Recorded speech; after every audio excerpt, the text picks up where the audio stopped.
Bourne Identity by Robert Ludlum.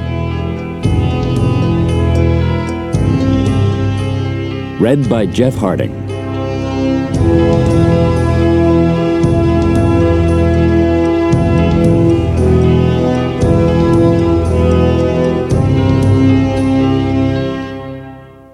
The trawler plunged into the angry sea.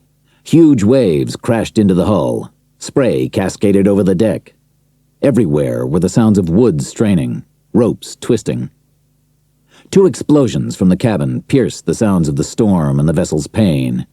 A man lunged out, grasping the rail with one hand, his stomach with the other. A second followed, braced himself in the cabin door, raised a gun, and fired again. And again. The man at the rail whipped both hands to his head, arching backwards under the impact of the fourth bullet. The trawler dipped suddenly into a trough, lifting him off his feet, then surged upwards. The wounded man's legs buckled as the boat rolled violently leeward, and he plunged over the side into the darkness below. He felt cold water sucking him under, then propelling him to the surface, only to gasp a single breath of air before he was under again.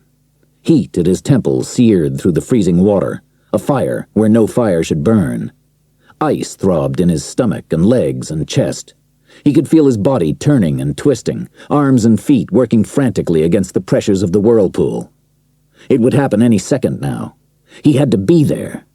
He kicked, clawing at the wall of water, and surfaced.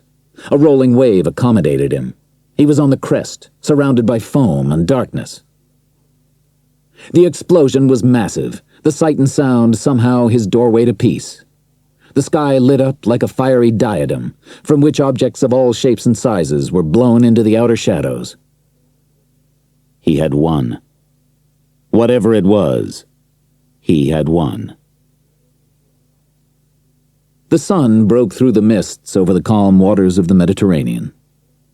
The skipper of a small fishing boat, eyes bloodshot, hands rope burnt, sat on the stern gunwale smoking a gauloise. At the wheelhouse, his brother was easing the throttle forward, the other crewman checking a net. They were laughing at something, and that was good. There'd been nothing to laugh about last night. Where had the storm come from? He had wanted to reach the fishing grounds 80 kilometers south by daybreak, but not at the expense of costly repairs. Nor of his life, and at moments last night that had been a real consideration. "Look!" called his brother. "Port bow! A man in the water, holding on to something!" The skipper took the wheel, angling the boat to the right of the figure in the water, cutting the engines to reduce the wake. The man's hands were gripped like claws round a broken spar, but the rest of his body was as limp as a man fully drowned. "Loop the ropes!" yelled the skipper. "Submerge them round his legs. Easy now. Move them up to his waist. Grab his shoulders and pull him in. Easy." "Mother of God, his head's split open!" yelled the crewman. "Ile de Port Noir's nearest," said the skipper. "There's a doctor on the waterfront, the Englishman. He practices." "Huh, when the wine lets him," said his brother. "It won't matter. This will be a corpse by the time we get there." Dr. Geoffrey Washburn awoke with a start and glanced at the open bedroom door. No sound. He looked at the half-empty bottle of whiskey beside him and smiled, blessing his sister in Coventry, whose monthly stipend made the Scotch possible. But one day it would stop, and then oblivion would be achieved with the cheapest wine, until there was no pain at all. He had accepted that, until the half-dead stranger had been brought to his door. It might change now. The wounds were severe, but cauterized by the sea. Extracting the bullets was not as dangerous as it might have been. The cranial wound was the real problem. It seemed to have bruised the thalamus and hippocampus. Washburn went dry for 36 hours, then performed the most delicate operation he had attempted since his dismissal from Maclean's Hospital in London, knowing that the slightest error would kill the patient. He did not want this patient to die. When it was over and the vital signs remained constant, Washburn went back to his bottle, but didn't go over the edge. Any day now, any hour perhaps, the stranger would focus his eyes and intelligible words would emerge from his lips. They floated in the early morning breeze off the sea. "Who's there?" Washburn rose quietly. It was important to make no sudden noise or movement that might frighten the patient into a regression. "A friend," he said softly. "I'm a doctor. My name is Geoffrey Washburn. What's yours?" The stranger moved his head and stared at the white wall streaked with shafts of morning light. Then he turned back, his eyes leveled at the doctor. "I don't know." Washburn persisted for weeks. "It will take time. The more you fight it, the worse it will be." "Sorry. You're drunk." "Generally, it's not pertinent, but I can give you clues, if you'll listen." "I'm listening." "In your coma, you spoke 3 different languages. English, French, and some twangy thing I presume is Oriental. What's most comfortable for you?" "English." "You're not Oriental, so why do you speak it?" "I've written down the words phonetically. Ma qua, tam quan, ki sa." "Say the first thing that comes to mind." "Nothing. Sorry." "Stop apologizing. I don't believe you're an apologetic person." "Well, then you know something I don't." "About you, a great deal. And very little of it makes sense." The man sat forward in the chair. His open shirt exposed his taut frame, the bandages on his chest and stomach, the veins in his muscular arms. "Other than the things we've talked about?" "Yes. The languages, your knowledge of geography, your avoidance of names, your propensity for confrontation, attack, recoil, hide, run. We've covered all that. There are other things." "Why haven't you told me?" The man leaned back in the chair, dark eyebrows joined in irritation. "I wasn't sure you were ready to hear. I'm not sure now. Your face isn't the one you were born with. A cleft has been removed from your chin. Your left cheekbone has traces of a scar. I guess a mole was eliminated. Your nose was once slightly more prominent than it is now. Your features have been softened, the character submerged, to make you the prototype of a white Anglo-Saxon. Features regular, teeth straight, ears flat against the head, nothing out of balance." "What are you trying to say?" "Change the color of your hair, wear glasses and a mustache. You're a different man. I'd guess you're in your middle to late 30s, but you could be 10 years older or 5 younger." Washburn paused. "And speaking of glasses, your eyesight's normal. So why is there evidence of prolonged use of contact lenses?" "I don't know." The doctor peered out of the window. "Certain contact lenses are designed to change the color of the eyes, and certain types of eyes lend themselves to that more readily than others. Usually gray or bluish ones. Yours are a cross. Hair, brown, blonde, auburn. Eyes, green, gray, blue. Visas, passports, driver's licenses switched at will. The possibilities are far-ranging, wouldn't you say?" The man got out of the chair with difficulty, using his arms. "You're reaching. Suppose I had an accident and was patched up." "Cosmetic surgery isn't part of a restoration process."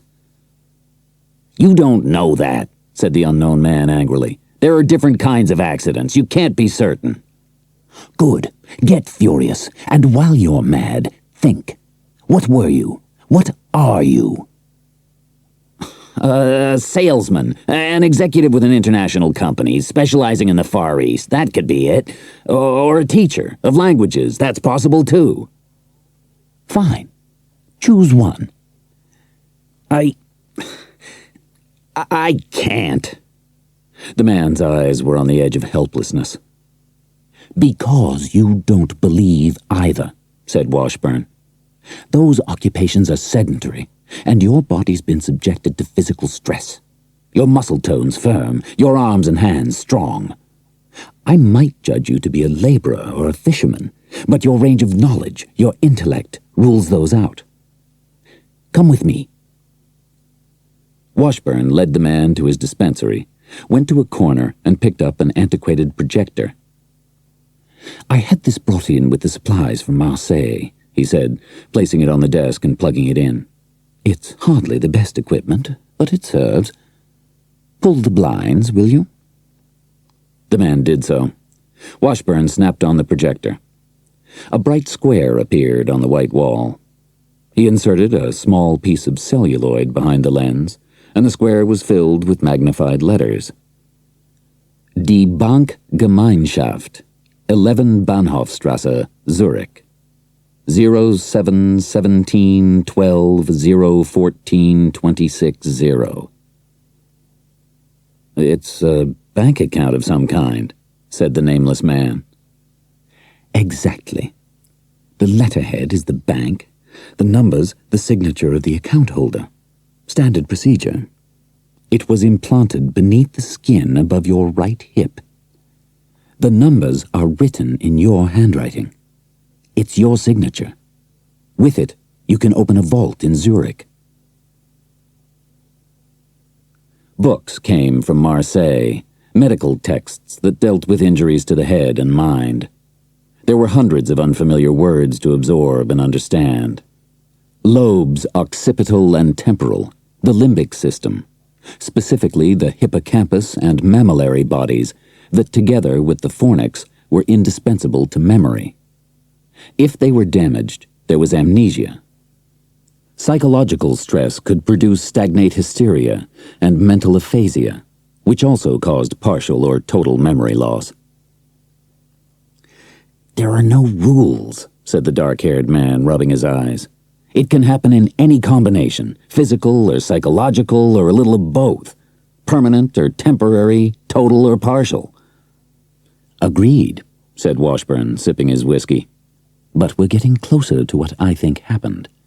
As you just said, a little of both. The physical and the psychological, interwoven." He picked up a clipboard. "This is your history, from the day you were brought here. The physical wounds tell us that you were in a situation also packed with psychological stress. Then at least 9 hours in the water. Everything that preceded that had to be erased so you could cope, survive. Are you with me?" "I think so. The head was protecting itself." "Not the head, the brain. The distinction's important." Washburn flipped through pages. "There are several hundred observations here. The normal medical notes, but mainly they deal with you. The words and phrases you use or react to, the way you walk, talk, or tense yourself when startled or interested. You're a mass of contradictions. There's a subsurface violence, under control, but alive, yet also a pensiveness that seems to hurt you. It's frightening." "In what way?" "Let me show you." The doctor put the clipboard down, walked to a cupboard, and took out an automatic handgun. "I've never used this. Not sure I'd know how. But I do live on the waterfront." He smiled, then, without warning, threw it to the man. It was caught in mid-air, cleanly and confidently. "Break it down. I believe that's the phrase." The man looked at the gun, then his hands moved expertly over it. In less than 30 seconds, it was completely dismantled. He looked up at the doctor. "See what I mean?" said Washburn. "Among your skills is an extraordinary knowledge of firearms. Let's go back to the psychological stress. As the shock recedes, there's no more need to protect the psyche, and your skills and talents will come back, maybe quite instinctively, but you may never be able to relate them to anything in your past." Washburn looked at his patient. You've read the books. The slightest alteration in the brain can cause dramatic changes. Because the damage was physical, too, the conduits that transmit those memories no longer function the same way. To all intents and purposes, they've been destroyed. The man sat motionless. The answer's in Zurich, he said. Not yet. You're not strong enough. It was mid-morning in the 20th week. The man had run for the past hour along the waterfront and up into the hills. He had stretched the distance to something over 12 miles a day. He sat by the bedroom window, breathing heavily, sweat drenching his vest. The door opened, and the doctor burst in, grinning. I did it, he said triumphantly. As of 2 minutes ago, Monsieur No Name is gainfully employed. For a week, anyway. I thought there weren't any openings. What was about to be opened was Claude Lamouche's infected leg. I explained that my supply of anesthetic was limited. We negotiated. It's vital you spend time on the water, some of it at night, under reasonably harsh conditions. The harsher the better, in fact. If I could conjure up a storm and a minor shipwreck for you, I would. But Lamouche is something of a storm himself. His leg will go down, and he'll resent you. So will others. You'll have to replace someone. Well, suppose they throw me overboard, said the man dryly. That'd be your ultimate test, I suppose. But I don't know what good it would do if I drowned. Oh, there'll be nothing like that, scoffed Washburn. I'm the only doctor these people have. They won't risk losing me. You'll be setting out at 4 tomorrow morning. The skipper of the filthy fishing boat was a foul-mouthed despot. The crew, a quartet of misfits, probably the only men on Port Noir willing to put up with him. The regular fifth member was a brother of the chief netman, a fact impressed on the stranger within minutes of leaving port. You take food from my brother's table, hissed the netman. I hope you're good with the nets. He was not. The harassment never stopped. You, take the watch. The mate is sick. On your feet. You tore a net this afternoon. Mend it now. If 2 men were required for one flank, he worked the other alone. If he worked with someone, abrupt hauls and releases left him with the full weight. Sudden shoulder swipes sent him crashing into the gunwale. And Lamouche, his voice a grating bullhorn, addressed no one without an obscenity preceding his name. But Lamouche did not touch the foreigner. He was merely telling the doctor, "Never do this to me again." They were due to return to Port Noir at sundown on the 3rd day, to unload the fish and give the crew until 4 the next morning to sleep, fornicate, get drunk, or all 3. As they came within sight of land, the nets were being doused and folded by the netman and his assistant, while the foreigner scrubbed down the deck. The 2 remaining crew heaved buckets of seawater in front of the brush, drenching him more often than the deck. A bucketful thrown too high, momentarily blinding Washburn's patient, made him lose his balance. The heavy brush flew out of his hands and made contact with the netman's thigh. "Je regrette," said the offender casually, shaking water from his eyes. "The hell you do?" The netman grabbed the handle of the brush and held it out like a bayonet. "You want to play?" "Come on, give it to me." "With pleasure." The netman shoved the brush forward and down, scraping the patient's chest and stomach through his shirt. Whether it was the contact with his wounds or the frustration of 3 days of harassment, the man would never know. He only knew he had to respond, and his response was as alarming as anything he could imagine. He gripped the broom handle with his right hand, jamming it back into the netman's stomach. Simultaneously, he shot his left foot into the netman's throat. "Thou!" The guttural whisper came from his lips involuntarily. Before he could understand, he had pivoted, his right foot surging into the netman's kidneys. The Frenchman sprawled forward over the nets, his head smashing into the gunwale. A crewman grabbed his neck from behind. The foreigner crashed his fist into the pelvic area, then bent, gripping the elbow at his throat. He lurched left. His assailant spiraled in the air as he was thrown across the deck. The two remaining men were on him, pummeling, as the captain, misinterpreting the scene, screamed his warning, "Doucement, le médecin! Rappelons le médecin!" Washburn's patient gripped one man's wrist, twisting it counterclockwise. The man roared as it broke. He viced his hands together, his arms a sledgehammer, catching the crewman at the midpoint of his throat. His victim collapsed on the deck. The fourth man backed away, staring at the maniac, who simply stared back. "I believe the word is overkill," said Geoffrey Washburn in the darkened bedroom. "It would have been plain kill if it had happened the other way," protested his patient. "Several things happened. Other words came to me. We should talk." "We should, but we can't. You've got to leave, now." "I told them you went into the village.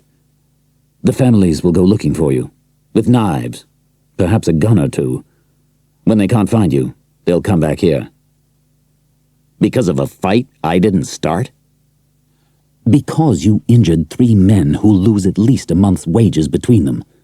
And for their honor. One off-islander proved more than a match for 4 Port Noir fishermen. Get your things together. There's a boat in from Marseille. The captain's agreed to drop you off north of La Ciotat." The man with no memory held his breath.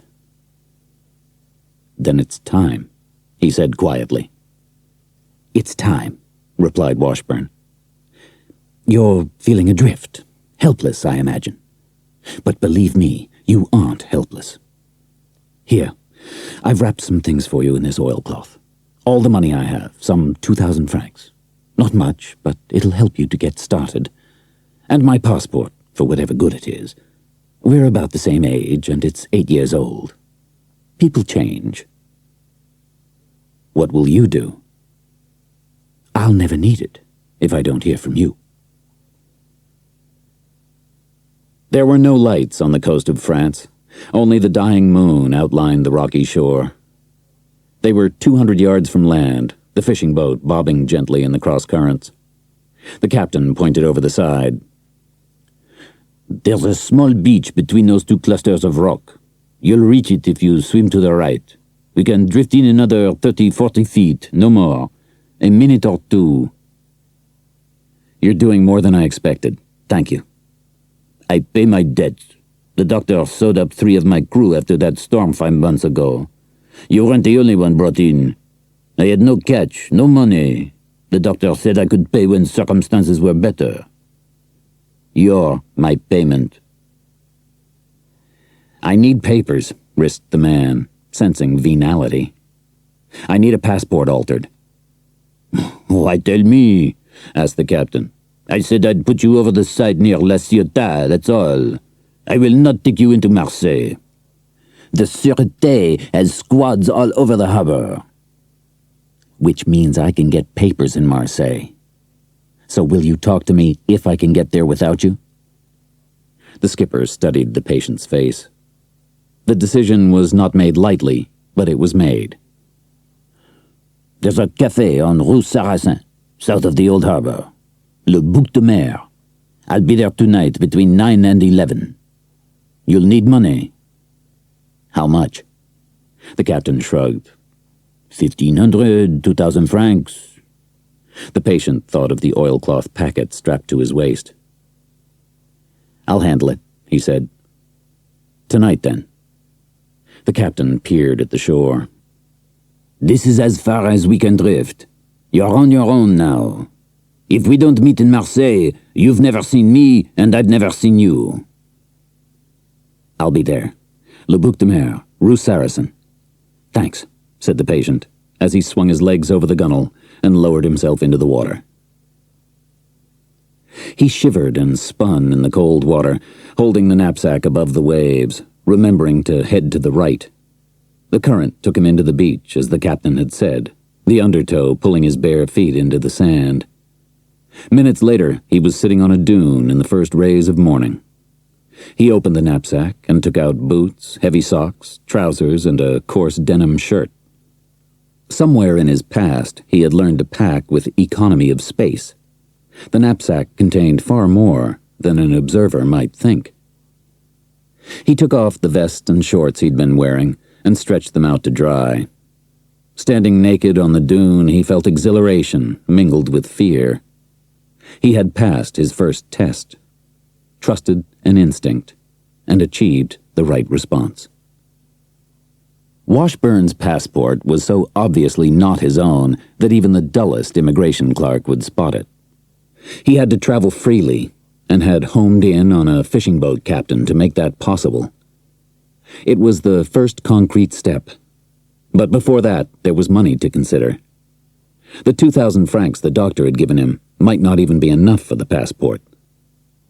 He shook out the clothes he had taken from the knapsack and put them on. Then he lay on the sand, staring at the sky, which progressively grew brighter. The day was being born, and so was he. He walked the narrow streets of La Ciotat, going into shops just to get used to being part of the human traffic, roughening his too-correct French accent. One section of the town apparently catered to a wealthy clientele. The shops were cleaner and the merchandise more expensive, the fish fresher and the meat better. Even the vegetables, many of them exotic imports, glistened. Money. He wandered into a butcher's. The owner was waiting on a curt, demanding, middle-aged couple. "The veal last week was barely passable," said the woman. "Do better this time, or I'll be forced to order from Marseille." "And the other evening," added the man, "the Marquis complained the lamb chops were too thin. He requires a full 3 centimeters. The owner uttered apology and reassurance. The woman turned to her escort, her voice as commanding to him as to the butcher. "Wait for the packages and put them in the car. I'll be at the grocer's."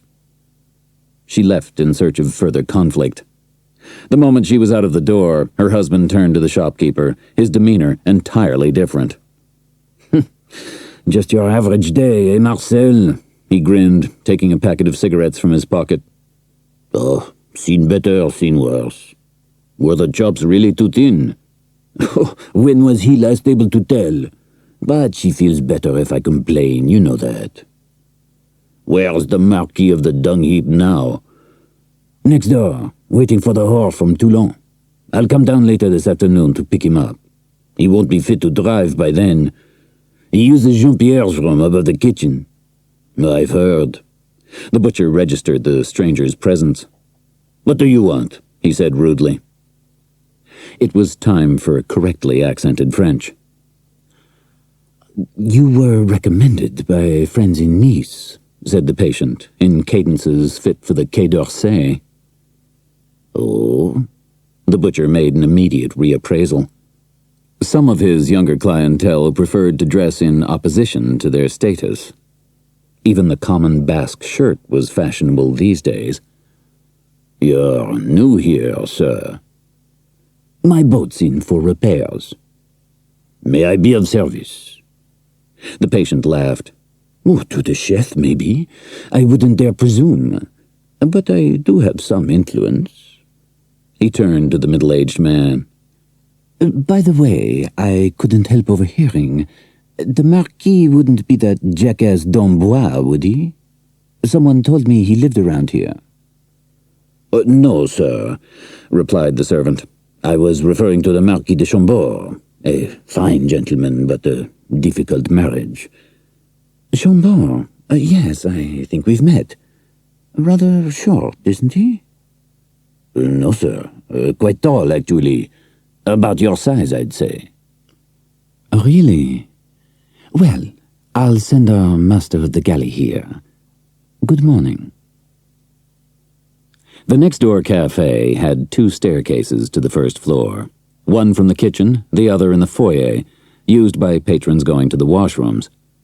There was also a window through which an interested party outside could see anyone using this staircase, and the patient was sure that if he waited long enough, he would see 2 people heading not for a washroom, but a bedroom above the kitchen.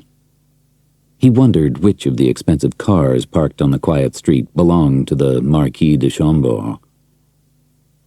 The woman arrived shortly before 1 o'clock, a windswept blonde, her breasts stretching the blue silk of her blouse, her long tanned legs striding gracefully above spiked heels, fluid hips outlined beneath the tight-fitting white skirt.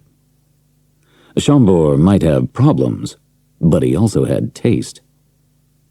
20 minutes later, he saw the white skirt through the window, heading upstairs. Less than 60 seconds after that, another figure filled the window frame. Dark trousers and a blazer lurched up the staircase. The patient counted off the minutes. He hoped the Marquis owned a watch. Carrying his knapsack unobtrusively, he walked into the foyer, reached the first floor, and turned down a corridor leading to the rear of the building. He passed the washrooms and came to a closed door at the end of the narrow passage. The patient held the knapsack against the center of the door, stepped back, and crashed his left shoulder into the canvas, gripping the door with his right hand before it could smash into a wall. No one below could have heard the forced entry. Nom de Dieu! The Marquis spun off the naked woman. He was still wearing his shirt, tie, and black silk socks, but that was all. The woman grabbed the covers to lessen the indelicacy of the moment. The patient issued his command swiftly. Don't raise your voices. No one will be hurt if you do exactly as I say. Take off your shirt and tie, also the socks. He saw the gold band around the Marquis's wrist. And the watch. The Marquis's clothes were not a perfect fit, but no one could deny the quality of the tailoring. The watch was a Gérard Perregaux, and Chambord's wallet contained over 13,000 francs. The car keys were set in silver, monogrammed with the familiar big cat device. "For the love of God, give me your clothes," said the Marquis, his predicament penetrating a haze of alcohol. "Sorry, I can't do that," replied the intruder, gathering up both his own clothes and the woman's. "You can't take mine," she yelled. "Keep your voice down." The patient looked around the room. There was a telephone on a desk by a window. He crossed to it and yanked the cord out of the socket. "Now no one will disturb you," he said, picking up the knapsack. "You won't get away with this," snapped Chambord. "The police will find you." "Do you really think you should call them?" asked the intruder. "A report will have to be made, the circumstances described. I think you'd be better off waiting for your man to pick you up. I'm sure you can come up with a better story than what really happened. I won't contradict you." He left, closing the damaged door behind him.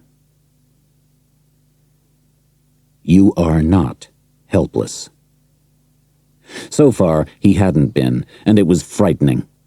Washburn had said that his skills would come back, but what kind of past produced the skills he had displayed? Where had he learned to maim with lunging feet, fingers entwined into hammers? To play on the criminal mind, eliciting a reluctant commitment? Discern the chance for extortion in an overheard conversation? He concentrated on the road and the dashboard of the Marquis de Chambord's Jaguar. In less than an hour he'd reached Marseille. Small stone houses angling up from the water, narrow streets and walls, the outskirts of the old harbor. He knew it, and yet did not know it. In the distance, on one of the surrounding hills, was a huge cathedral, a statue of the Virgin atop its spire. Notre Dame de la Garde. The name came to him. He had seen it before. Oh, Christ. Stop it. Soon he was in the pulsing center of the city, the crowded Rue Canebière with its expensive shops. He turned towards the harbor, passing warehouses and small factories and fenced lots that contained cars ready for transport north to the showrooms of Lyon and Paris, and points south across the Mediterranean. Follow instinct. Every resource had an immediate use. There was value in a rock that could be thrown, or a vehicle someone wanted. He chose a lot where the cars were both new and used, but all expensive. Beyond the fence was a garage, around which he walked until he spotted a man in a pinstriped suit, whom instinct told him to approach. It took less than 10 minutes to arrange the Jaguar's disappearance to North Africa with its engine numbers filed off. The keys were exchanged for 6,000 francs, roughly 1/5 of the car's value. Then Washburn's patient found a taxi and asked to be taken to a discreet pawnbroker, and half an hour later, the gold Gérard Perregaux had been replaced by a shock-proof Seiko and 800 francs. The next stop was a medium-sized department store. Clothes were chosen, paid for, and worn out of the fitting rooms, an ill-fitting dark blazer and trousers left behind. From a floor display, he selected a leather suitcase. Additional garments were placed inside it with the knapsack. The patient glanced at his watch. It was nearly 5 o'clock.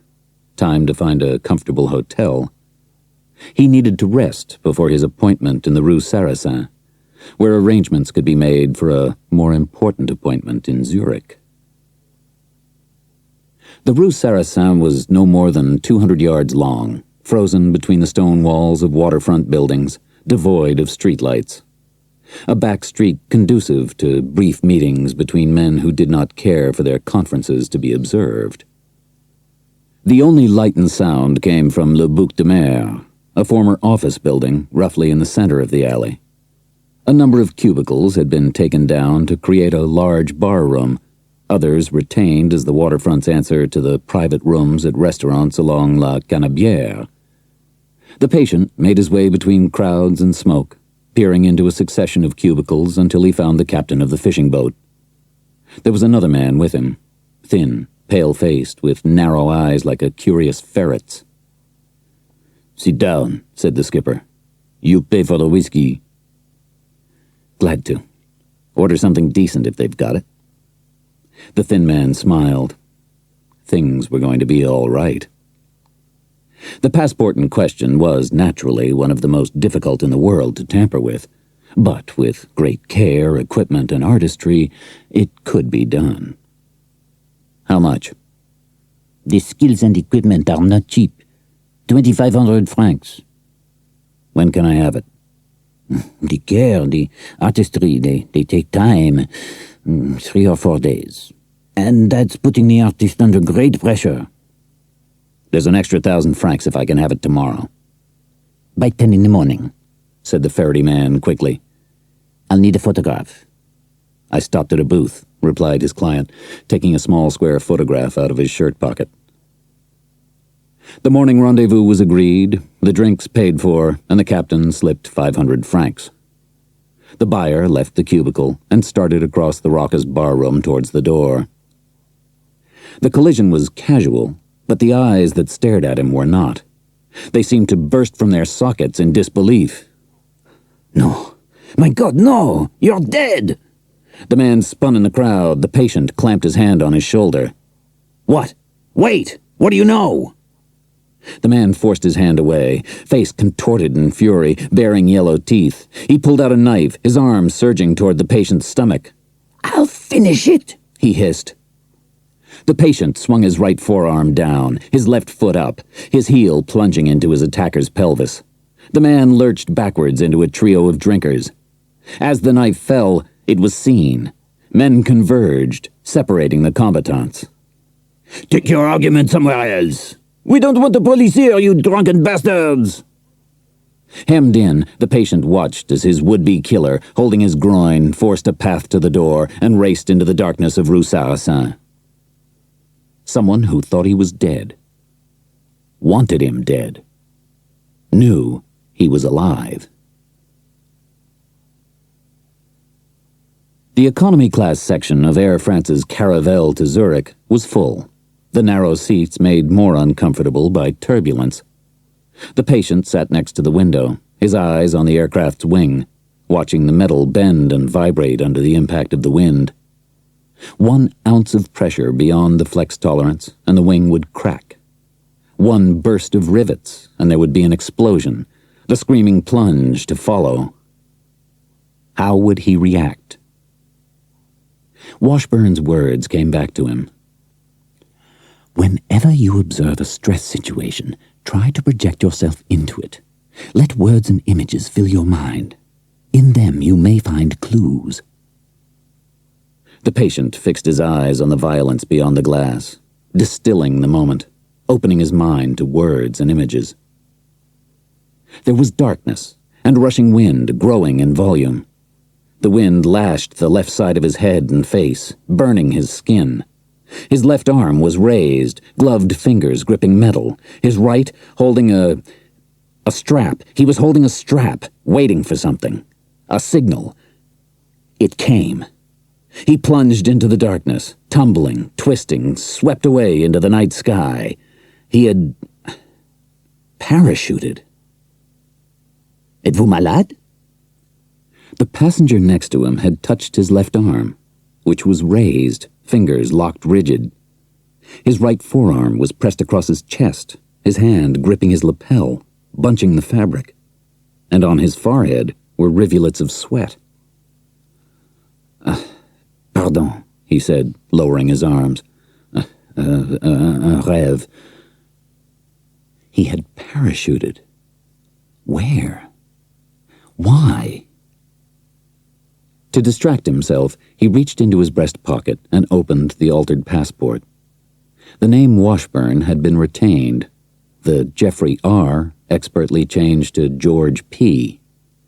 The photographic insertion was expert too. The identification numbers, of course, were entirely different, guaranteed not to alarm an immigration computer. One paid as much for this guarantee as for the artistry, for it required connections within Interpol and the immigration services. George P. Washburn. He was not comfortable with the name. George P. was a sidestep from Jeffrey R., a man with a compulsion to escape his identity, whereas the patient wanted above all to know his.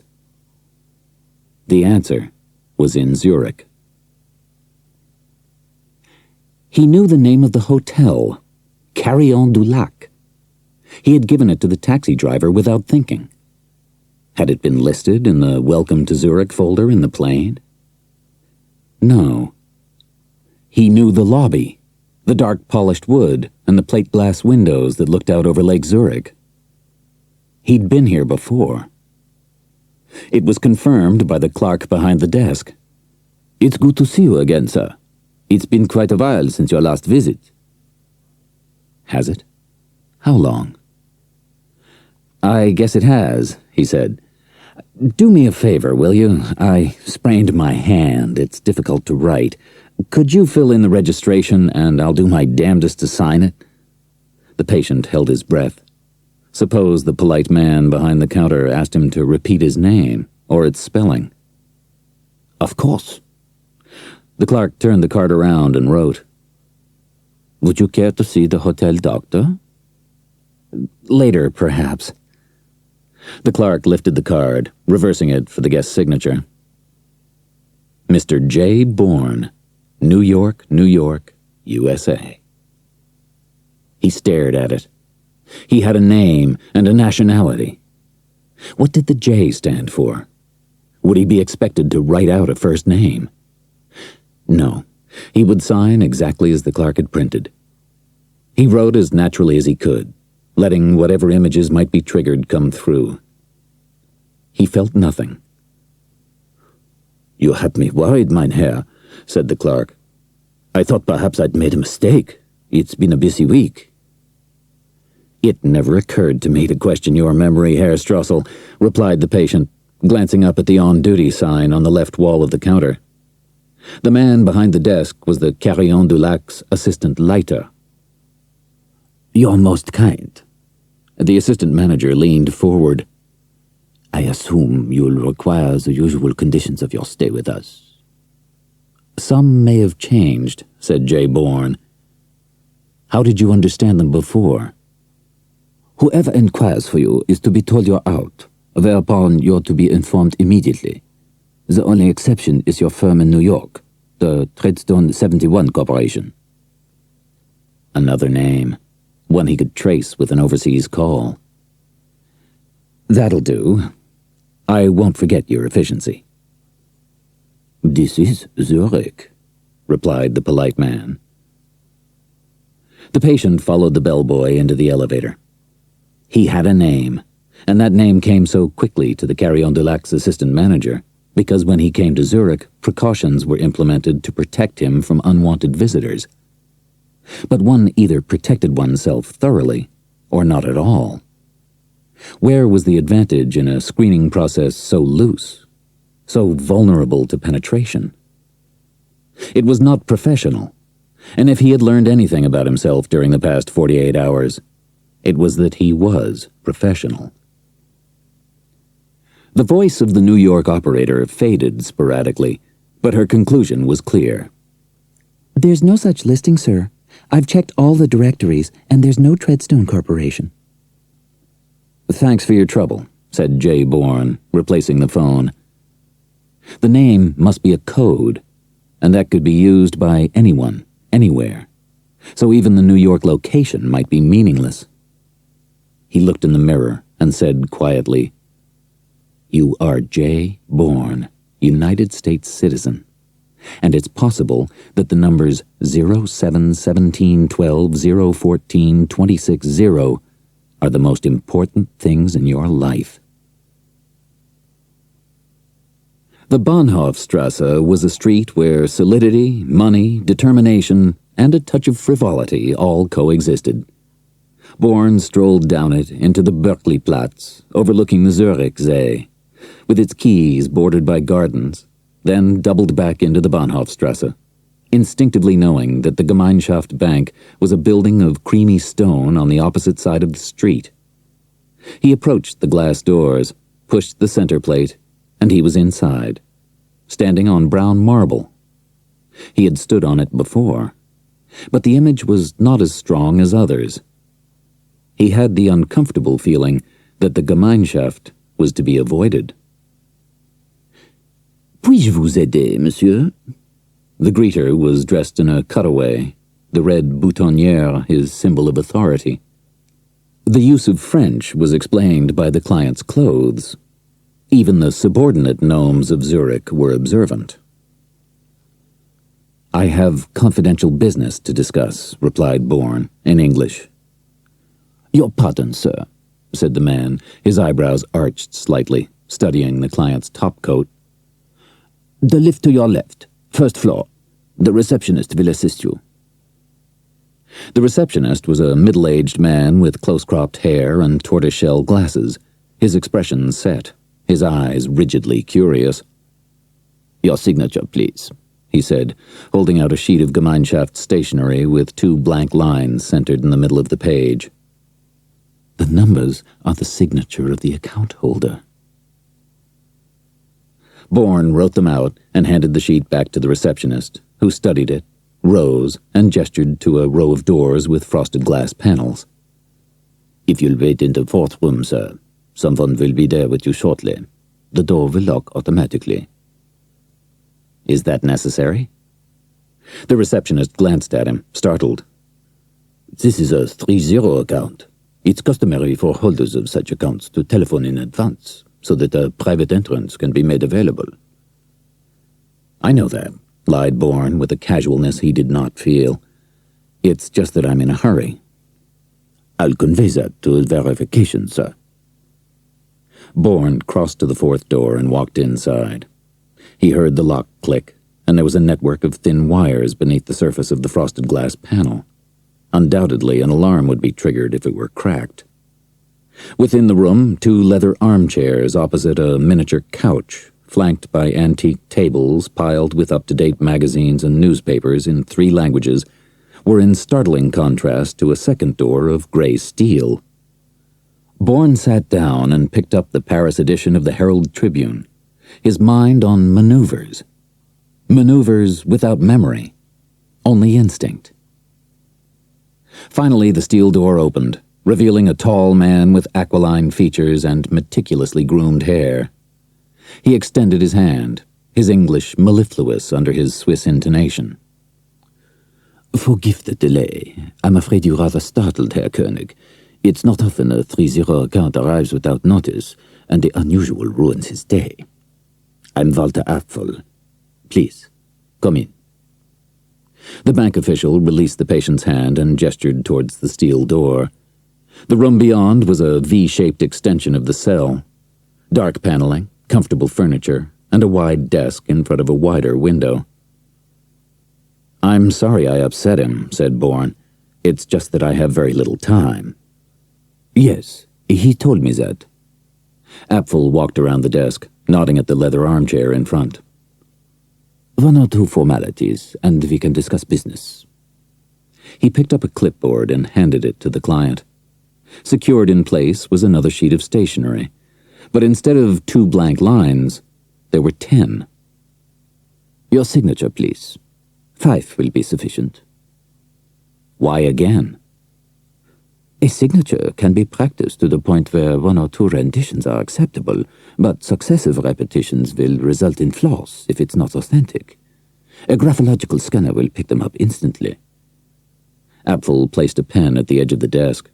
Bourne took it and started to write. At the 4th set, the banker stopped him. That will do. Verification said you weren't even borderline.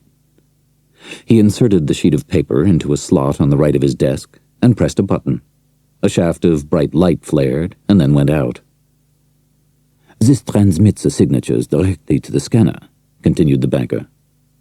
Frankly, it's all a bit foolish. No impostor forewarned of our precautions would consent to the additional signatures. Why not, if he'd gone this far? I'm sure you heard the lock snap shut in the anteroom. An impostor would be trapped. Well, suppose he had a gun. No one searched me. The lift did. If you had been armed, the machinery would have stopped between the ground and first floors. The telephone rang. Apfel answered. Yes. Come in. Your file's here. Herr König entered, carrying a black metal container and a tray that held a bottle of Perrier and 2 glasses. Are you enjoying your stay in Zurich? Asked the banker, making conversation until he left. Very much. My room overlooks the lake. It's a nice view, very peaceful. Splendid, said Apfel, pouring Perrier. Herr König left, and the banker returned to business. Your account, sir, he said, selecting a key from a ring. Suppose I want money transferred, asked J. Bourne. Simple. Your numerical signature on a withdrawal form. Or sent to another bank outside Switzerland. Then a name would be required. The client held his breath as Apfel took out a sheaf of statements. His banker's eyes strayed to the right-hand column of the top page. His lower lip stretched slightly as he handed them to their owner. Beneath the letterhead, the typewritten words were in English. Account 07-17-12-014-26-0. Name, restricted to legal instructions and owner access, sealed under separate cover. Current funds on deposit, 11,850,000 francs. The client exhaled slowly. The amount was over 4 million American dollars. He leafed through the entries. They were all deposits, spaced 5 to 8 weeks apart, going back 23 months. None less than 300,000 francs. The bottom statement, the first, was a transfer from a bank in Singapore, and the largest single entry, 5,175,000 Swiss francs. Beneath that was an envelope with a black border, typewritten words on the front. Identity, owner access, legal restrictions, access registered officer, Treadstone 71 Corporation. Bearer will produce written instructions from owner, subject to verifications. The patient turned it over, broke the Gemeinschaft seal pressed over the flap, took out the card, and read, Owner, Jason Charles Bourne. Address, unlisted. Citizenship, USA. Jason Charles Bourne. The Bourne had meant nothing, but with the combination Jason and Bourne, obscure tumblers locked into place. He was Jason Charles Bourne, American. Yet he could feel his chest pounding, the vibration in his ears deafening. Why did he have the feeling that he was plunging into the black waters again? Bourne reached for the glass of Perrier. "My name's Bourne. Jason Bourne. Now I've got to transfer a great deal of this money, so..." A transfer of 3 million Swiss francs was sent to a bank in Marseille, to a coded account that would find its way to Ile de Portnoir's only doctor, without Washburn's name ever being used. Bourne smiled to himself. Washburn would have been overjoyed with 10 or 15,000 pounds. He had more than $1 million. It would ensure either his recovery or his destruction. 4 million francs went to a bank on the Rue Madeleine in Paris, in the name of Jason C. Bourne, expedited by the Gemeinschafts's twice-weekly pouch. Herr Apfel assured his client that the paper would reach Paris in 3 days. Finally, 100,000 francs in large bills were brought to Apfel's office. Remaining on deposit in the Gemeinschaft Bank were 4,750,000 Swiss francs. The entire business took an hour and 20 minutes, only one discordant note intruding. Koenig rang, was admitted, and with a mixture of solemnity and minor triumph, presented an envelope to his superior. "Une fiche," he said. The banker opened the envelope, studied the contents, and returned both to Koenig. "Procedures will be followed," he said. Koenig left, and Apfel smiled reassuringly at Bourne. "House policy." The anteroom lock clicked. Bourne opened the door and walked out. Within minutes he would be on the Bahnhofstrasse, with a name, a great deal of money, and little else but fear and confusion. 2 men were seated at opposite ends of the reception room. Bourne presumed that neither had a 30 account. He reached the lift and pressed the button. Out of the corner of his eye he perceived movement. Koenig had shifted his head, nodding at both men, who rose as the lift door opened. Bourne turned. The man on the right had taken a radio out of his pocket and was speaking into it. The man on the left had his right hand concealed beneath his raincoat. When he pulled it out, he was holding a black .38 caliber automatic pistol with a silencer attached. Both men converged on Bourne. The man with the radio was already in the lift, his companion angling between the moving panels as they closed, gun aimed at Bourne's head. Jason swept his left foot up, sending the gun into the air and the man backwards out of the lift. He pivoted, shoulder crashing into the second man's stomach. The man hit the wall, dropping the radio. Bourne grabbed him, left arm around his throat, right tearing at his ear. "How many?" he asked. "Where?" "Find out, pig." Jason ripped his ear half off, yanked the coat open, and pulled out a short-barreled revolver. Someone had deactivated the scanners in the lift. Koenig. He jammed the gun into the man's open mouth. "Tell me or I'll blow your skull off." "Two. One by the lifts, one out by the car." "What kind of car?" "Brown Peugeot." The lift was slowing. "The man in the lobby, what's he wearing?" "A black coat." Bourne pulled his captive to his feet as the lift doors opened, propelling him in front of him. A man in a dark raincoat and gold-rimmed spectacles stepped forward and raised his hand, still in his pocket. There were 3 rapid spits. The captive shouted and arched. A woman screamed, and several men called for the police. Bourne shoved the revolver into his coat pocket, threw his hostage at the killer, and ran towards a uniformed guard at the door. "The man with the gold glasses," he shouted. "In a black raincoat, over there."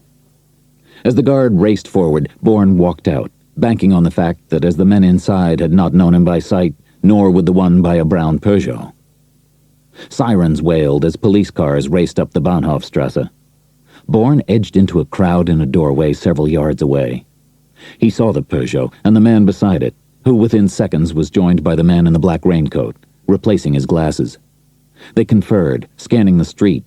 Then the spectacled man shoved his coat through the open car window, took off his glasses, and walked back to the bank. The Peugeot sped off. Jason had to get to the hotel, gather his things, and get out. To Paris. Why had he asked that the funds be transferred to Paris? Why was an international army out to kill him? No time. He saw an empty taxi at the corner and ran towards it. In his room, Bourne threw things into his case and headed for the lift. 2 men and an auburn-haired woman already in it nodded at the newcomer, then resumed talking in soft, rapid French. "Are you going home after the summations tomorrow, Marie?" asked the first man. "I'm waiting for word from Ottawa," the woman replied. "I'd like to spend a few days with relations in Lyon." "It's impossible," said the other man, "to summarize this godforsaken conference in a day. We'll be here another week." "Let's sit at the back," said the first. "Bertinelli's theories of cyclical fluctuations went out with the Borgias." "Before that," laughed the auburn-haired woman, "Caesar's taxes." "The back row, then," said the second man. "We can't sleep. He uses slides. It'll be dark." "You two go ahead. I must pick up a cable and make some calls."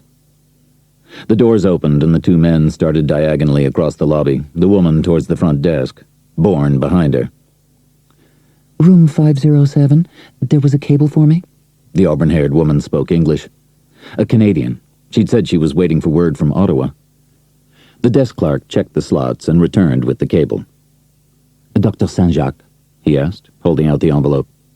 "Yes, thanks." The woman turned away as the clerk moved to Bourne. "Sir?" "I have to leave unexpectedly. My bill, please." In Zurich, no one expressed surprise at aberrations. Bourne paid, picked up his case, and started towards the glass doors to the circular drive fronting the lake.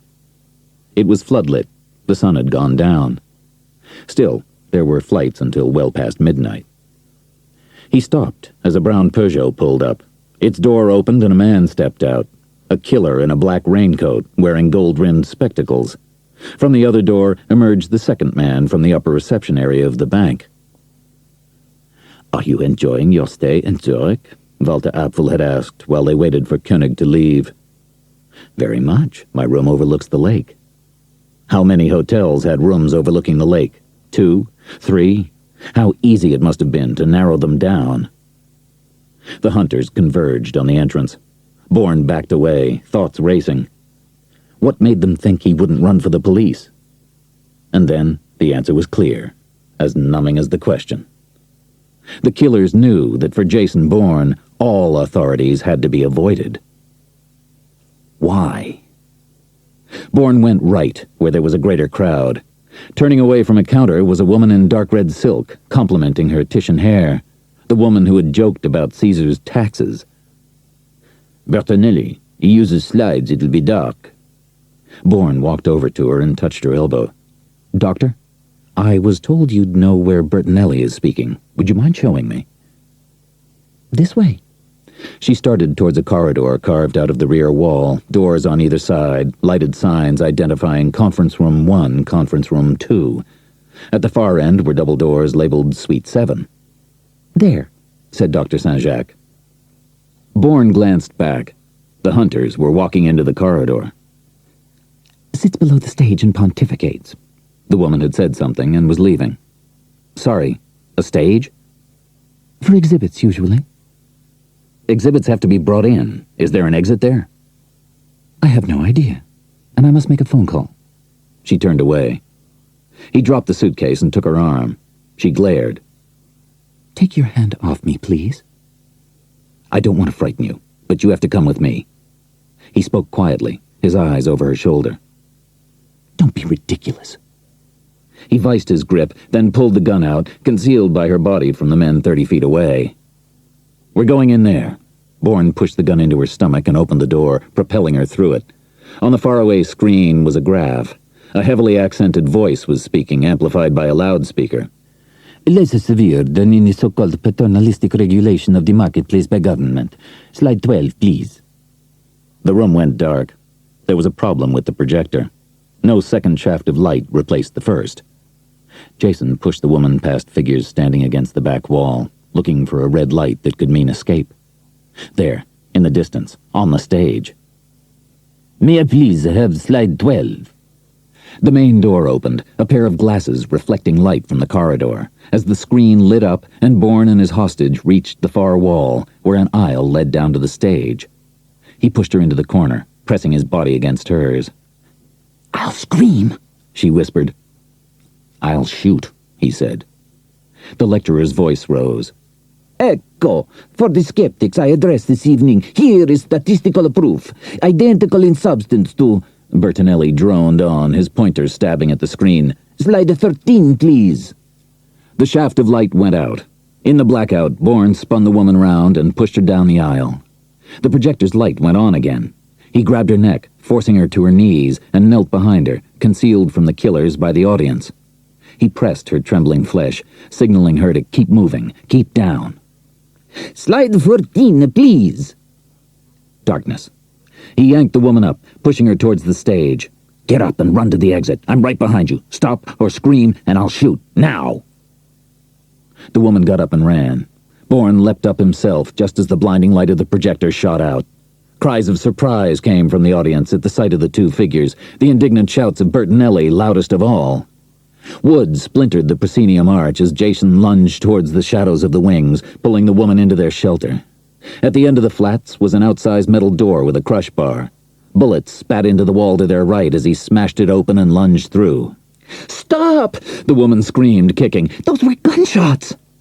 Jason slammed the door shut with his foot. "Not yet. Once we're outside, I'll let you go." They were in a loading area, and there were two freight dollies against the wall.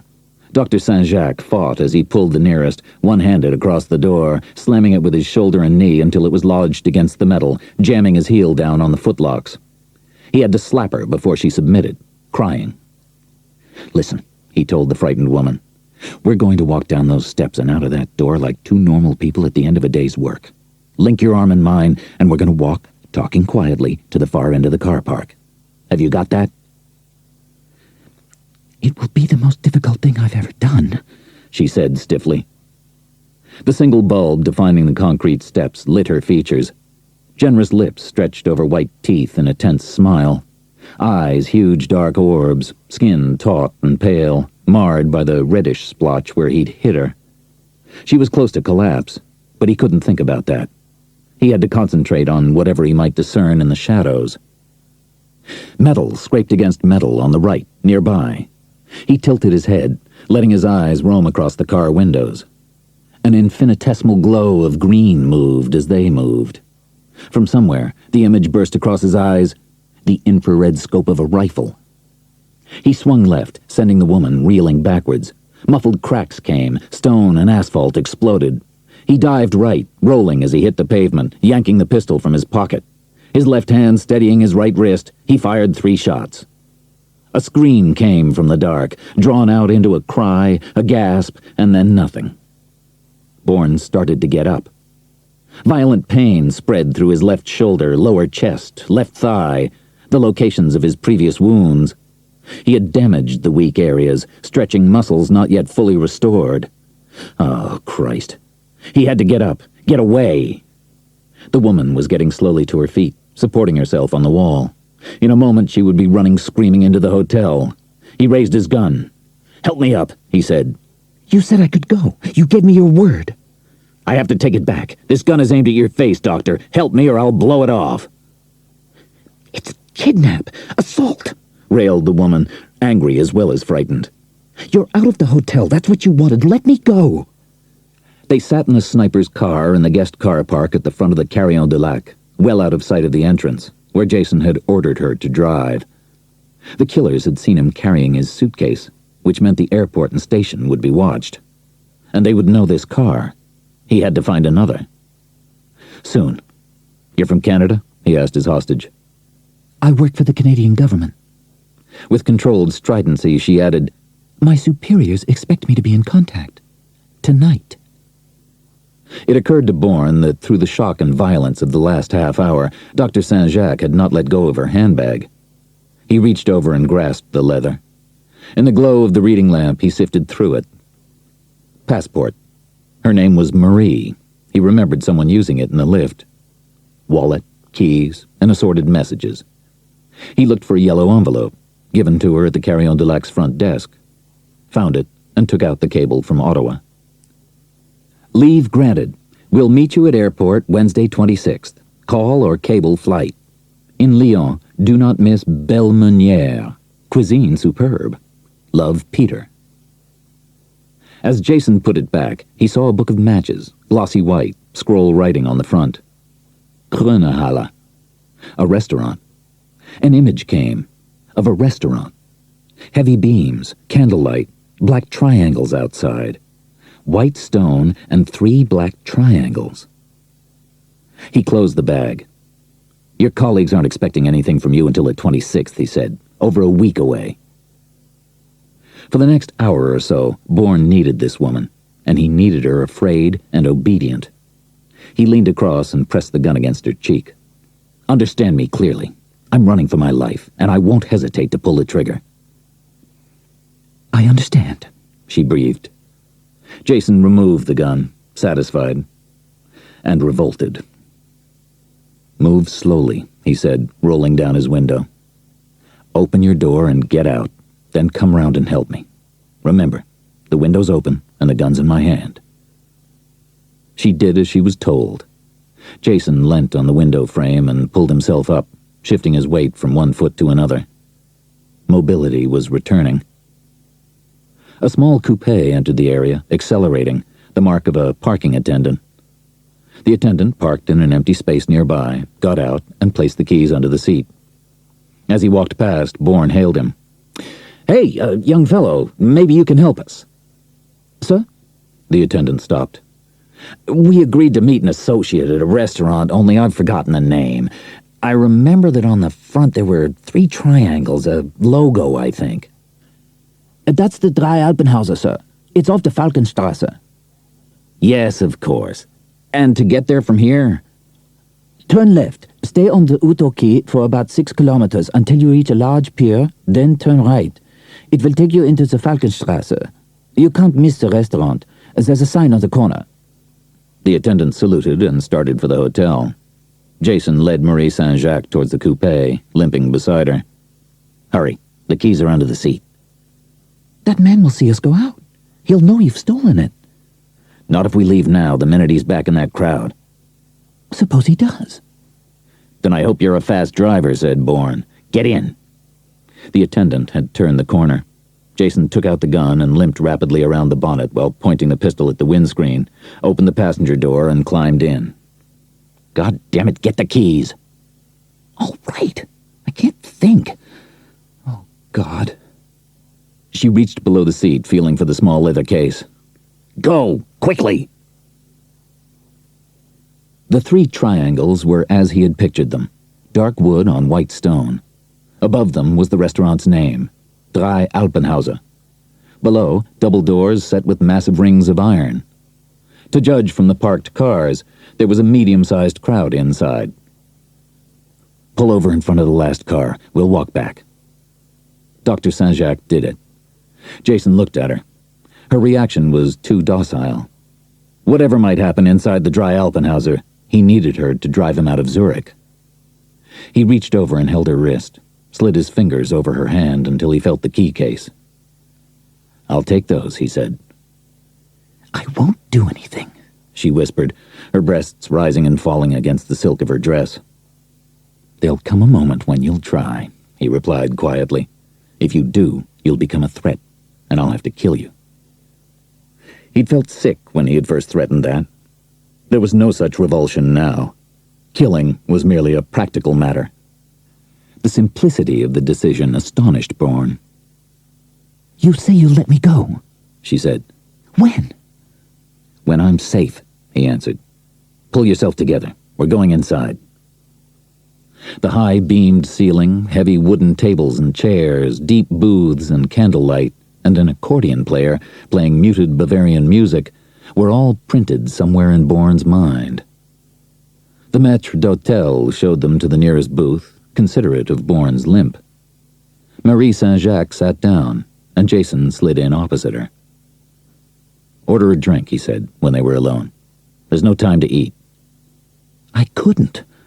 She gripped her wrist, her hands trembling. Why isn't there time?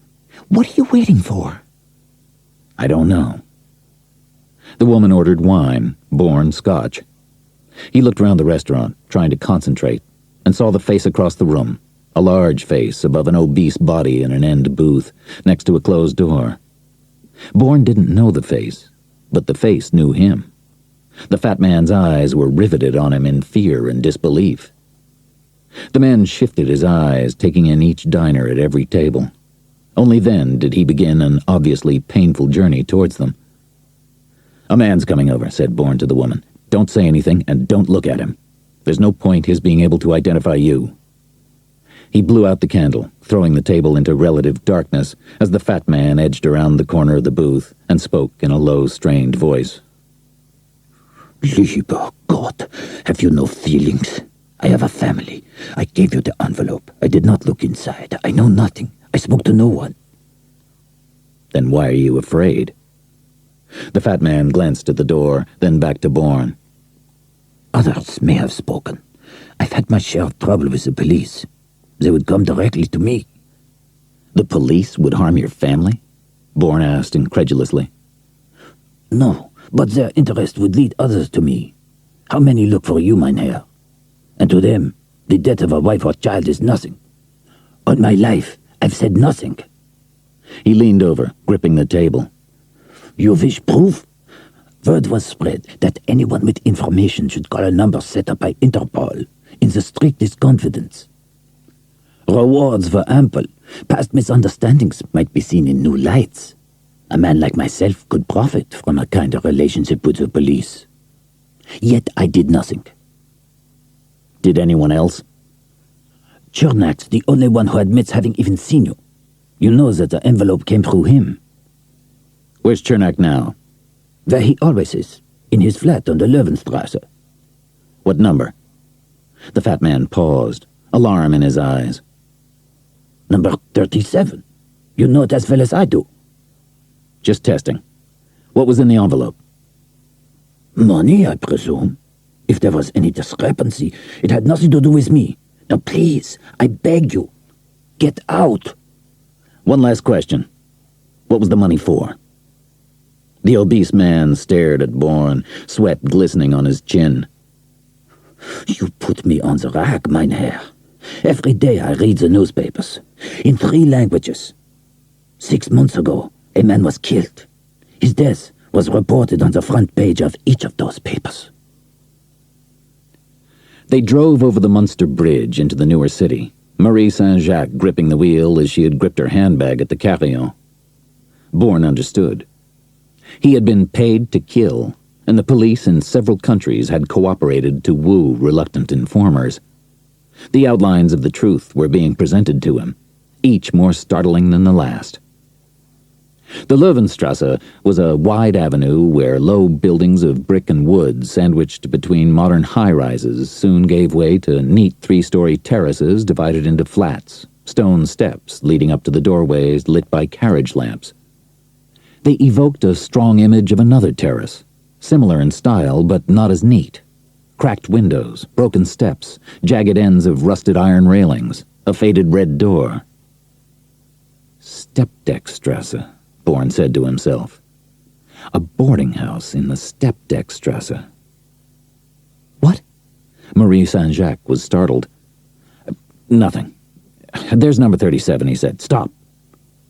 He got out first, tested his legs, and took the keys from her. You can walk, she said. If you can walk, you can drive. So let me go. I won't say anything. She looked at him, fear in her eyes. I don't want to go up there with you. I heard what he said in the restaurant. What you heard makes no more sense to me than it does to you. Come on. He took her arm and put his free hand on the balustrade for extra support. The name M. Chernak was by a bell under the second letterbox. He pressed the adjacent 4 buttons. A cacophony of voices sprang out of the speakers, asking who was there, but someone merely pressed a buzzer. Jason opened the door, pushing Marie Saint-Jacques in front of him, and waited in the shadows for the sounds of doors opening, inquiring voices to subside. M. Chernak was on the second floor. Bourne took the woman's arm, limped to the stairs, and started the climb. Do you speak German? He asked. No. Ring the bell. If the door opens, just stand there. If someone answers from inside, say you have an urgent message from a friend at the Dry Alpenhauser. Suppose they say to slide it under the door. Jason looked at her. Very good. In that case, say it's a verbal message and can only be delivered to the man who was described to you. She rang the bell. There was an odd sound from within, a scratching, growing louder. It stopped, and a voice called, "Was ist?" "I don't speak German," said Dr. Saint-Jacques. English? What is it? "I have an urgent message from a friend at the Dry Alpenhauser." The door opened. Bourne stepped into the frame. You're insane!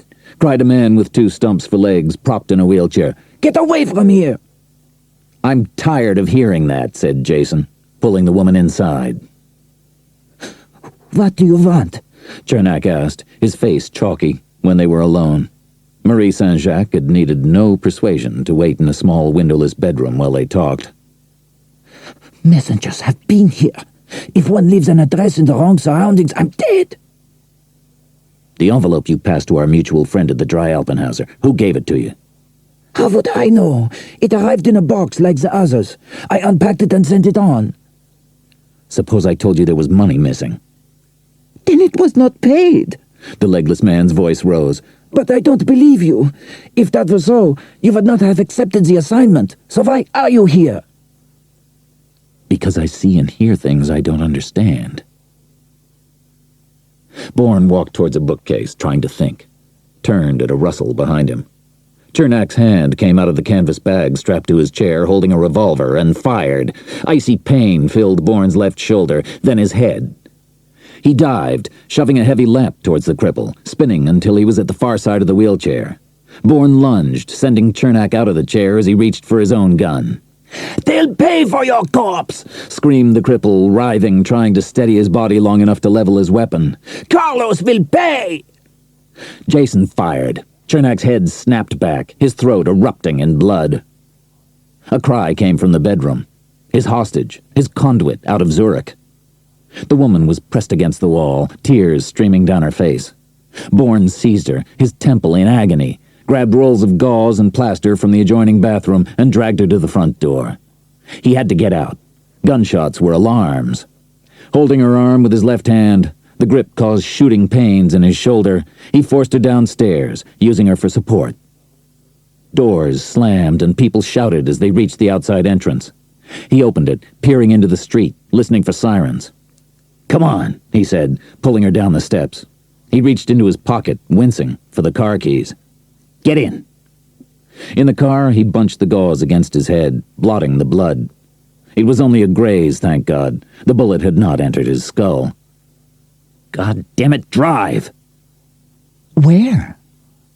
The woman was calm, unreasonably calm, and he was losing focus. "Steppdeckstrasse," he said instinctively. Faded dark red paint, cracked glass, rusted iron. Why wasn't the engine running? The woman was hitting the gun which he had set down to bandage his head. As he reached for it, she pushed him against the window, leapt out, and began running. He dared not try to drive. He put the gun in his pocket with the dressings and limped as fast as he could down the pavement. Somewhere there was a corner, a taxi. Steppdeckstrasse. Marie Saint-Jacques ran in and out of the street lamps, waving at cars, pleading for attention. They accelerated and passed by. The Löwenstrasse at night was too wide, too dark, too near the river. The men in one car, however, were aware of her. The driver spoke to his companion in Schweizerdeutsch. "It could be her. Let her come closer. She's supposed to be wearing silk. It's her." Both men got out. They wore conservative business suits, their faces pleasant but serious. As the panicked woman approached, the driver called, "Fräulein, was ist los?" Help! She screamed. Nix sprechen Deutsch. Polizei! "We are police," the passenger said authoritatively in English. "We weren't sure, miss. You are the woman from the Carillon de Lac." Yes, She cried. he wouldn't let me go. He threatened me with a gun. Where is he now? I ran. He was in the car when I ran. She pointed down the Löwenstrasse. A grey coupe. He has a gun. So do we, miss, said the driver. Get in the car. You'll be quite safe. They approached the grey coupe, coasting, headlights extinguished. There was no one inside. There were, however, people talking excitedly on the steps of number 37. The passenger turned to the woman in the rear seat. This is a residence of a man named Chernak. Did he say anything about going in to see him? He did go. He made me go with him. He killed him. The passenger grabbed a microphone from the dashboard and spoke rapidly. There was static from the speaker, then sharp orders. The car slid into the curb. The crime scene team is on its way. And our superior, the passenger said. We're to wait. He wishes to speak with you. Patrol cars and an ambulance arrived. Anxious crowds lined the pavement. Eventually, a limousine pulled up. Our superior, miss. The driver got out and opened the door for Marie, his guiding hand on her arm so much gentler than the grip of the animal who had held a gun to her head. She climbed into the back of the limousine, beside a man in thin gold-rimmed spectacles, who addressed her with quiet authority. Good evening, Fräulein. I understand you last saw the assailant in the car back there. Yes, he was wounded. How seriously? Enough to be incoherent. There was blood on his head and his shoulder. Who is he? He goes by many names. A killer we've been hunting for years. The police from many countries, and must find before he kills again. So, from the beginning, tell me everything he said and did. Whatever comes to mind. Marie recounted everything she could remember. From time to time, the official interrupted, clarifying or expanding on something. It took nearly 25 minutes. As she concluded, Marie suddenly remembered. Steppdeckstrasse. He said that just before I jumped out. Los! The official ordered the driver. Bourne studied his bandaged shoulder in the streaked mirror. His image of the Steppdeckstrasse had been accurate, down to the cracked windows and rusted railings. No questions had been asked when he rented the room, despite his obvious injuries. He had panicked in Löwenstrasse, reacting to memory rather than reality. The wound in his shoulder and graze at his temple were real and painful, but messages went and were received, brain to muscle and limb. He could function. He would function better after a rest. He had no conduit now. He must be up long before daybreak and find another way out of Zurich. The slovenly landlord liked money. He would wake him in an hour or so. He lay on the sagging bed, staring at the ceiling, trying not to hear the words that filled his ears like kettle drums. A man was killed, but you did accept the assignment. They'll pay for your corpse. Carlos will pay. A crack outside the room. Bourne opened his eyes. Someone had been walking up the stairs and stopped as the warped wood creaked. A normal boarder would have no such concern. Jason spun off the bed, grabbing the gun, and lunged to the wall by the door. It crashed open. Bourne smashed it back with his full weight, pinning the intruder against the door frame, pulled the door back and lashed his right foot into the throat.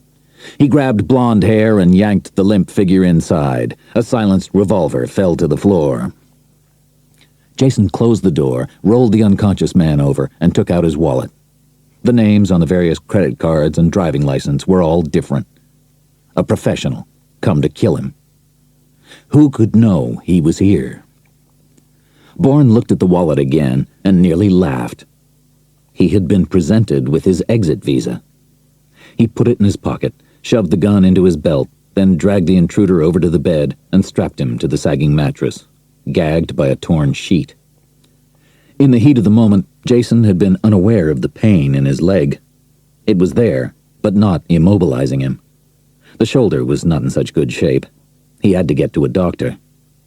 He walked out into the hallway and stood, listening. There was a burst of laughter from somewhere. A drunk's laughter, unimportant. He limped to the stairs and started down. As he reached the first-floor landing, a noise. Cloth brushed against wood.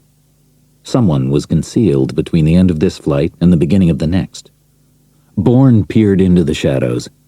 There were 3 recessed doorways in the right wall. He could see the first was empty, and it would not be the last. It was in a corner, no room to move. The second, then.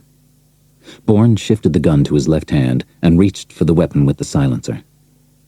2 feet from the door, he spun against the wall. What? An arm appeared. Jason fired once, blowing the hand apart. Ugh! The figure lurched out. Bourne fired again, hitting him in the thigh. He fell. Jason knelt, his gun at the man's head, and whispered, "Anyone else down there?" 9, said the man, wincing in pain. 2 of us only. We were paid to take you. We would be told by radio where... car frequency. Terrific, said Jason flatly. Give me the car keys. The radio would identify it. The man tried to resist. Jason brought the handle of the pistol down on his skull, found the keys, and put the man's gun in his pocket.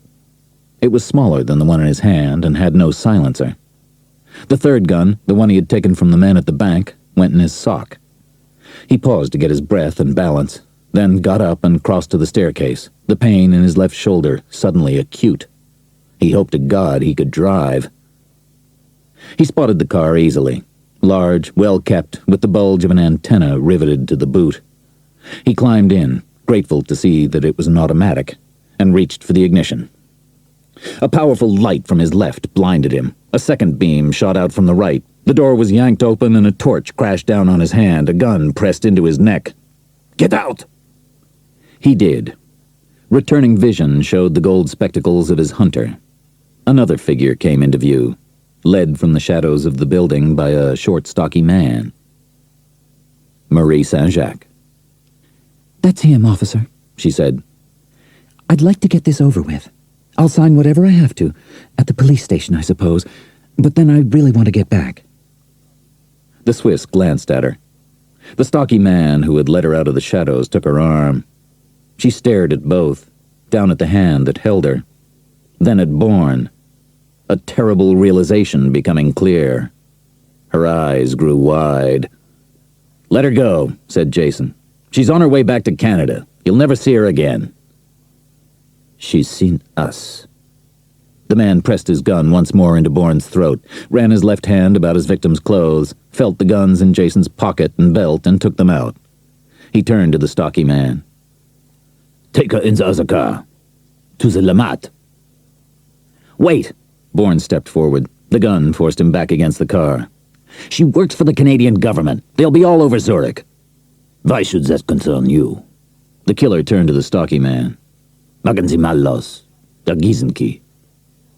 "Scream your goddamn head off!" shouted Jason. "Yell, and keep on yelling!" She tried, the scream cut short by a paralyzing blow to her throat. "That was stupid," said the killer. "You only hasten the inevitable." He turned to the man with the flashlight. "Johann can deal with our men inside. We'll come back for them." A fourth man, who had opened the rear door of a small black car, nodded. Marie Saint-Jacques was thrown in, the door slammed.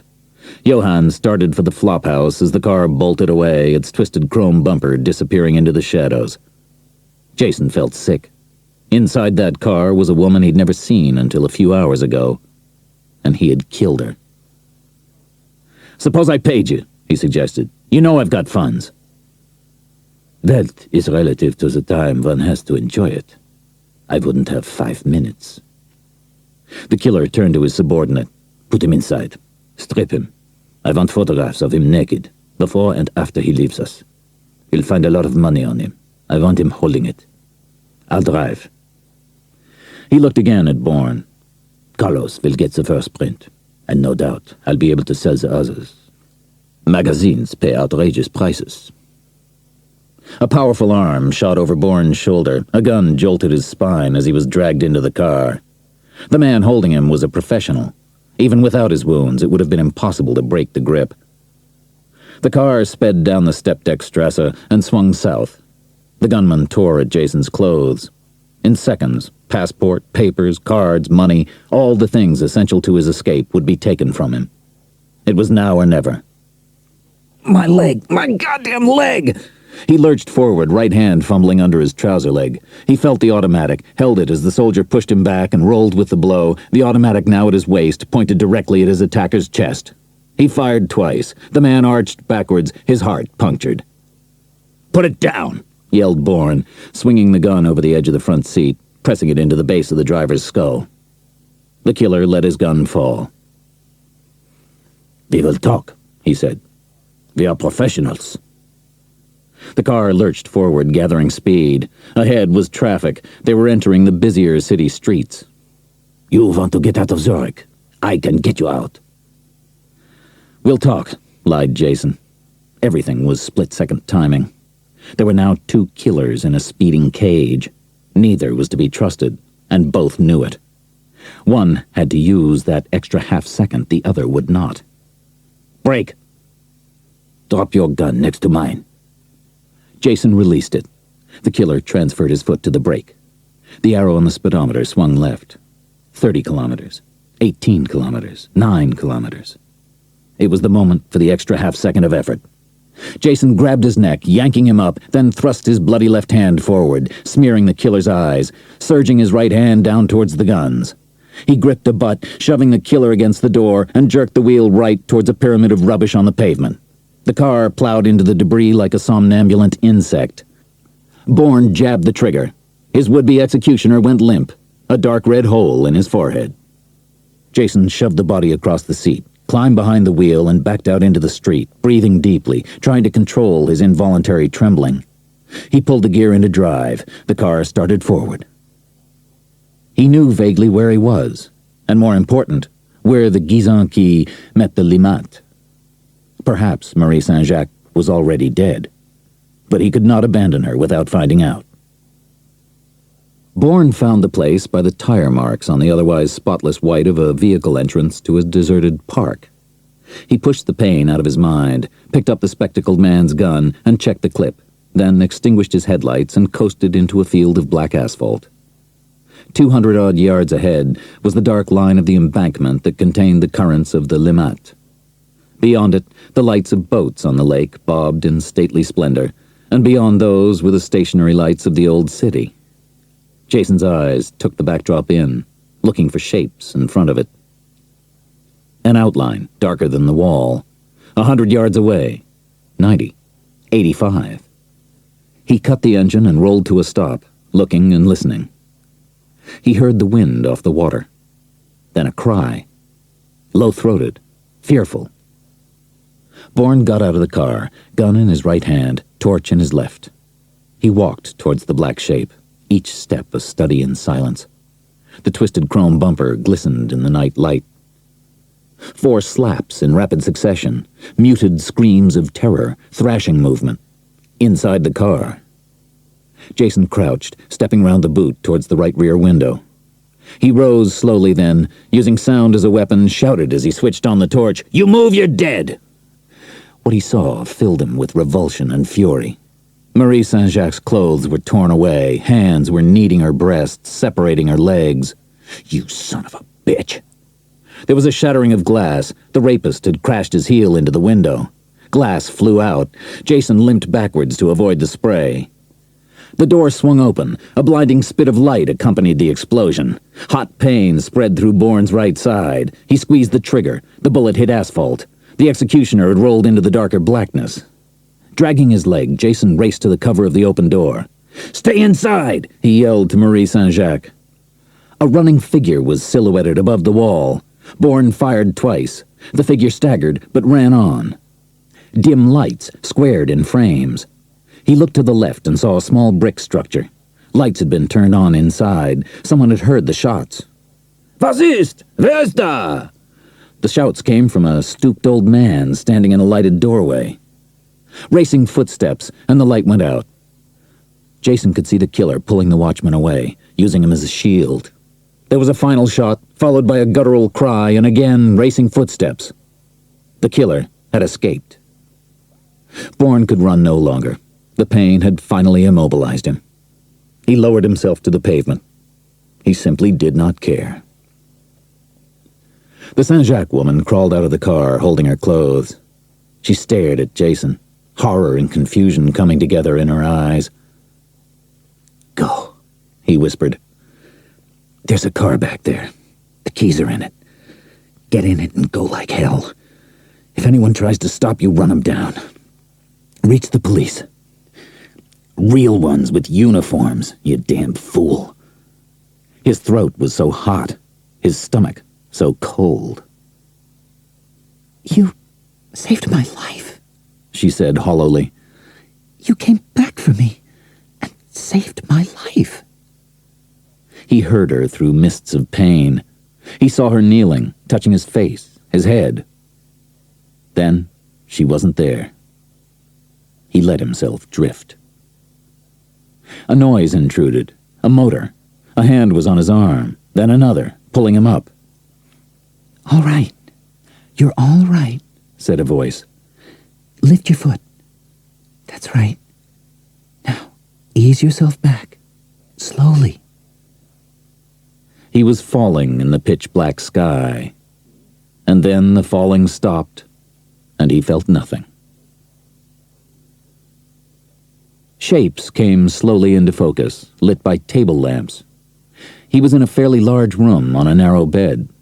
By the door, 2 people were talking, a man in an overcoat and a woman in a dark red skirt beneath a white blouse. Dark red, like her hair. The man left. The woman slid a bolt into place, turned, and saw Bourne looking at her. She walked cautiously towards the bed. Can you hear me? Asked Marie Saint-Jacques. He nodded. You're hurt, quite badly. But if you stay quiet, you won't need to go to a hospital. That was a doctor. I paid him out of the money I found on you. A lot, but I was told he could be trusted. Where are we? His voice was weak. A village called Lensburg, about 20 miles outside Zurich. How? He tried to raise himself, but the strength wasn't there. She touched his shoulder and ordered to lie back down. I'll tell you what happened, and perhaps that will answer your questions. She looked down at him, her tone controlled. An animal was raping me, after which he had orders to kill me. You somehow got free and came back to find me. You saved my life. I made the most difficult decision I've ever made. I decided to help you get away. Why didn't you go to the police? Maybe the rape. I'd always been told it's the most horrible experience a woman can go through. And I heard your disgust. She paused. I couldn't give you to the police after that. So you drove out of Zurich? Not for a while. I'm methodical. I needed clothes, makeup. I had to calm down, reach my decision. I found a telephone booth down by the river, and there was no one around, so I called a colleague at the hotel. The men in the lift, interrupted Jason. No, a friend I've worked with for years. I told her that if anyone asked, I was with a friend for the evening. The night, if pressed. I asked her to go to my room, pack me a suitcase, and come back to hers. I called her back in 5 minutes, and she had my things. Which means the men didn't give your name to the police. Your room would have been sealed. How did you get your case?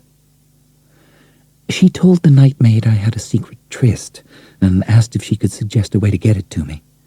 An off-duty waiter brought it. He didn't have a chance to see anything. I stayed in the car and told him to put it in the boot. I'd left a 10-franc note on the spare tire. You're not methodical. You're remarkable. Aren't you afraid of me? Of what you've done? Of course. But you're still very weak, and I have the gun. Besides, you haven't any clothes. I've thrown them away. Bourne laughed through his pain, remembering the Marquis de Chambord. What happens now? He asked. I've written out the name of the doctor and paid a week's rent for the room. The concierge will bring you meals. I'll wait until mid-morning, then return to the hotel for the rest of my things, and do my best to avoid any mention of you. Now you're not being methodical. Or not as methodical as the police. Call your friend and tell her to pack the rest of your clothes and settle your bill. Take as much money as you want from me and grab the first plane to Canada. She looked at him, then nodded. That's very tempting. It's very logical. She walked to the window. He watched her, feeling her intensity, knowing its roots. She had done what she felt she had to do because she had been released from terror, and in doing it, she had broken all the rules. She whipped her head towards him. Who are you?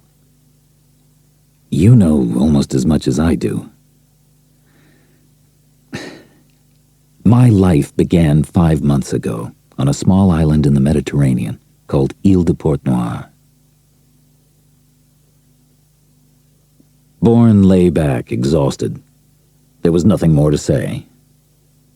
Marie sat in a leather armchair, her legs curled under her, cigarettes and the gun on a table to her left. She had barely moved, her gaze fixed on his face. A technical analyst, evaluating data, filtering facts. You kept saying it, she said softly. I don't know. I wish I knew. Why didn't you tell me Chernak tried to kill you? There wasn't time, and I didn't think it mattered. It did to me. Marie lit a cigarette. The man with the glasses said you were a killer who had to be stopped before he killed again. Had it not been for Chernak, I wouldn't have believed him. All the time you kept me hostage. Even when you hit me and held the gun to my head, I thought I saw something in your eyes. Call it reluctance. It's the best I can come up with. Look at the facts, said Bourne. Envelopes filled with money were delivered to me to fulfill certain obligations. It's pretty clear what they were. I had an account at the Gemeinschaft Bank containing over $4 million. Where does a man with the obvious skills I have get that kind of money? Marie crushed out her cigarette. Those aren't facts. They're conclusions, based on statements made by men you know are garbage. The account has a degree of legitimacy to it. It can be inspected by any certified director of a corporation called something 71. That's hardly an affiliation for a hired killer. I don't believe what they say you are. What do you believe? All I really know is that 7 hours ago, I was underneath an animal and about to die when a man came back and offered to die in my place. I guess I believe in him. Marie Saint-Jacques looked at Bourne. I want to help you, she said. Marie took care of practical matters. Clothes, meals, maps and newspapers, disposing of the stolen car, while Bourne concentrated on recovery. When they were together, they talked, at first awkwardly, more easily when they both accepted the essential abnormality of their intimacy. That was when Jason learned the salient facts about the woman who had saved his life. Marie had lived on a ranch in Calgary until she went to McGill University and discovered the excitement of using her mind. She tried history first, then discovered economics, and was consumed. She won her master's degree and a government fellowship to Oxford, conditional on a commitment to work for the government for at least 3 years. The 3 years stretched for all the logical reasons. Whenever she thought of leaving, she was promoted, given a larger office and more staff. So I stayed. I enjoy my work immensely. I'm good at it, which helps. Beneath her control, there was an exuberance about her. Of course she was good at what she did, thought Jason. He suspected she never did anything with less than total application. What about husband, family, house with a white picket fence? I don't rule them out. Peter? How? The cable. I forgot. No, that didn't work out. He's a friend, and my boss. They avoided the subject of her leaving. There were tentative rushes of warmth, and they both backed away. So they kept returning to what had happened to him, the reason for their being together. Marie's orderly mind was provoked. She became as relentless in her probing as Washburn. When you read the papers, what's familiar? Almost everything. For example, this morning's story about American arms to Greece. I understand the Mediterranean power struggle, the Middle East spillover. So you're politically receptive. The maps you asked me to buy, what comes to mind when you look at them? Some names trigger images. Buildings, streets, sometimes faces. At airports? Hotels? In streets, he replied involuntarily. And quiet places, dark places. That means you had appointments. Who scheduled them? Cables, phone calls. You told me the man at the carry-on said you received messages. Something 71? Treadstone. It wasn't listed. I called New York. That's not unusual. It could be a division of a larger company, or a blind subsidiary. It's possible you're a negotiator for American financial interests. Funds for immediate capital, open to corporate approval, plus your political antennae. They all point to a purchasing agent. There's a hole or two. That account didn't show any withdrawals, only deposits. I was selling, not buying. And men don't try to kill someone for buying things. They do if that person has been mistaken for someone else. You can't be what you're not. An error's been made. Or it's some kind of conspiracy. Involving what? Against what? That's what you have to find out. It was past midnight, the beginning of the fourth day, and sleep would not come. Marie's leave was up, and Bourne's own plans had to crystallize. Stay a few more days, have the stitches removed, then Paris. He heard a rustle from the other bed and glanced over. Marie was awake. You're wrong, she said. You don't know what I'm thinking. Yes, I do. I know that look. Seeing things you're not sure are there. Afraid they may be. Her pale yellow nightgown, with pearl buttons at the neck, flowed as she walked towards him. She stood, looking down, then raised both hands and began unbuttoning the gown. She let it fall as she sat on the bed, reaching for his face, her eyes fixed on his. Thank you for my life, she whispered. Thank you for mine, he answered, feeling the longing he knew she felt. And she was telling him it was all right, because she too longed for a release from violence. He reached up and pulled her lips to his. Much later, Marie slid back gently, pressed her index finger over his lips, and said, I have something to say, and I don't want you to interrupt. I'm going to Paris with you. Jason forced the words out. Suppose I don't want you to. That won't wash. I know the way you held me. Tried to say things you couldn't. And you need me. She raised herself on her elbows. You're involved with a great deal of money, but I don't think you know a debit from an asset the way you are now. I do. And I have rank with the Canadian government, access to all manner of inquiries. But I give you my word that at the first sign of violence I'll get out. Bourne studied her. And I decide what that is. My experience is limited. I won't argue. He held her eyes. Finally he asked, why? We're two reasonably intelligent people who've crawled out of hell. That may be all we are. A man who could have kept running came back and saved my life. I believe in that man. I think more than he does. That's really what I have to offer. I accept, he said, reaching for her. I shouldn't, but I do. I need that belief very badly. Cigarette smoke mingled with the steam from their coffee as they scanned the Zurich newspapers. 3 more days had passed, filled by warmth and the excitement of discovery. The watchman was buried yesterday, said Marie. The police still have nothing concrete. Investigation in progress, it says. There's a little more here, said Jason. They repeat what they said about shells and blood being analyzed, but they've added remnants of clothing. My clothes were bought off a rack in Marseille. What about your dress?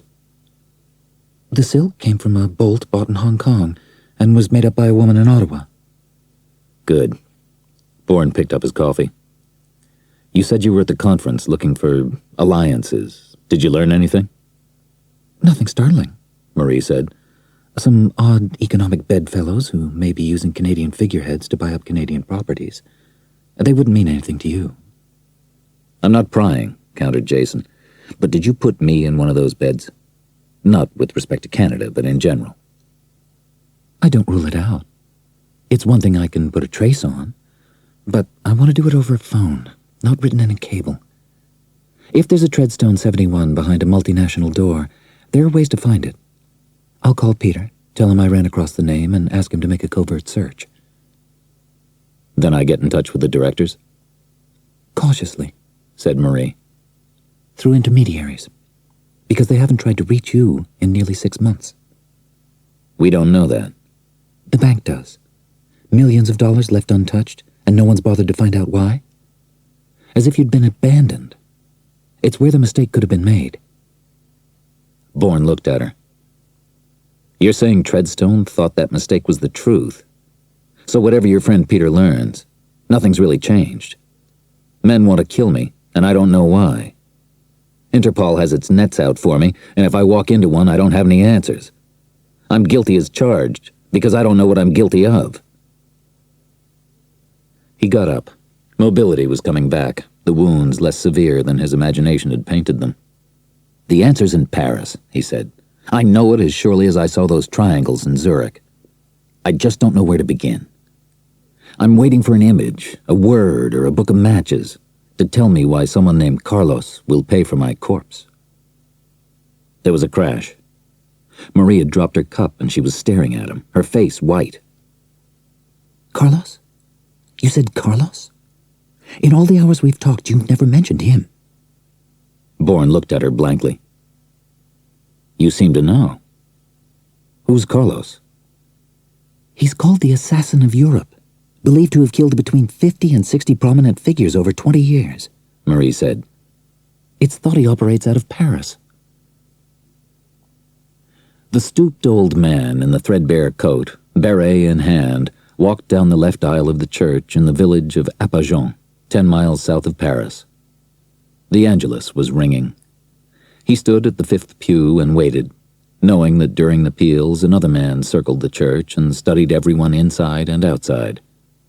If that man saw anything unexpected, anyone he considered a threat, there would be an execution.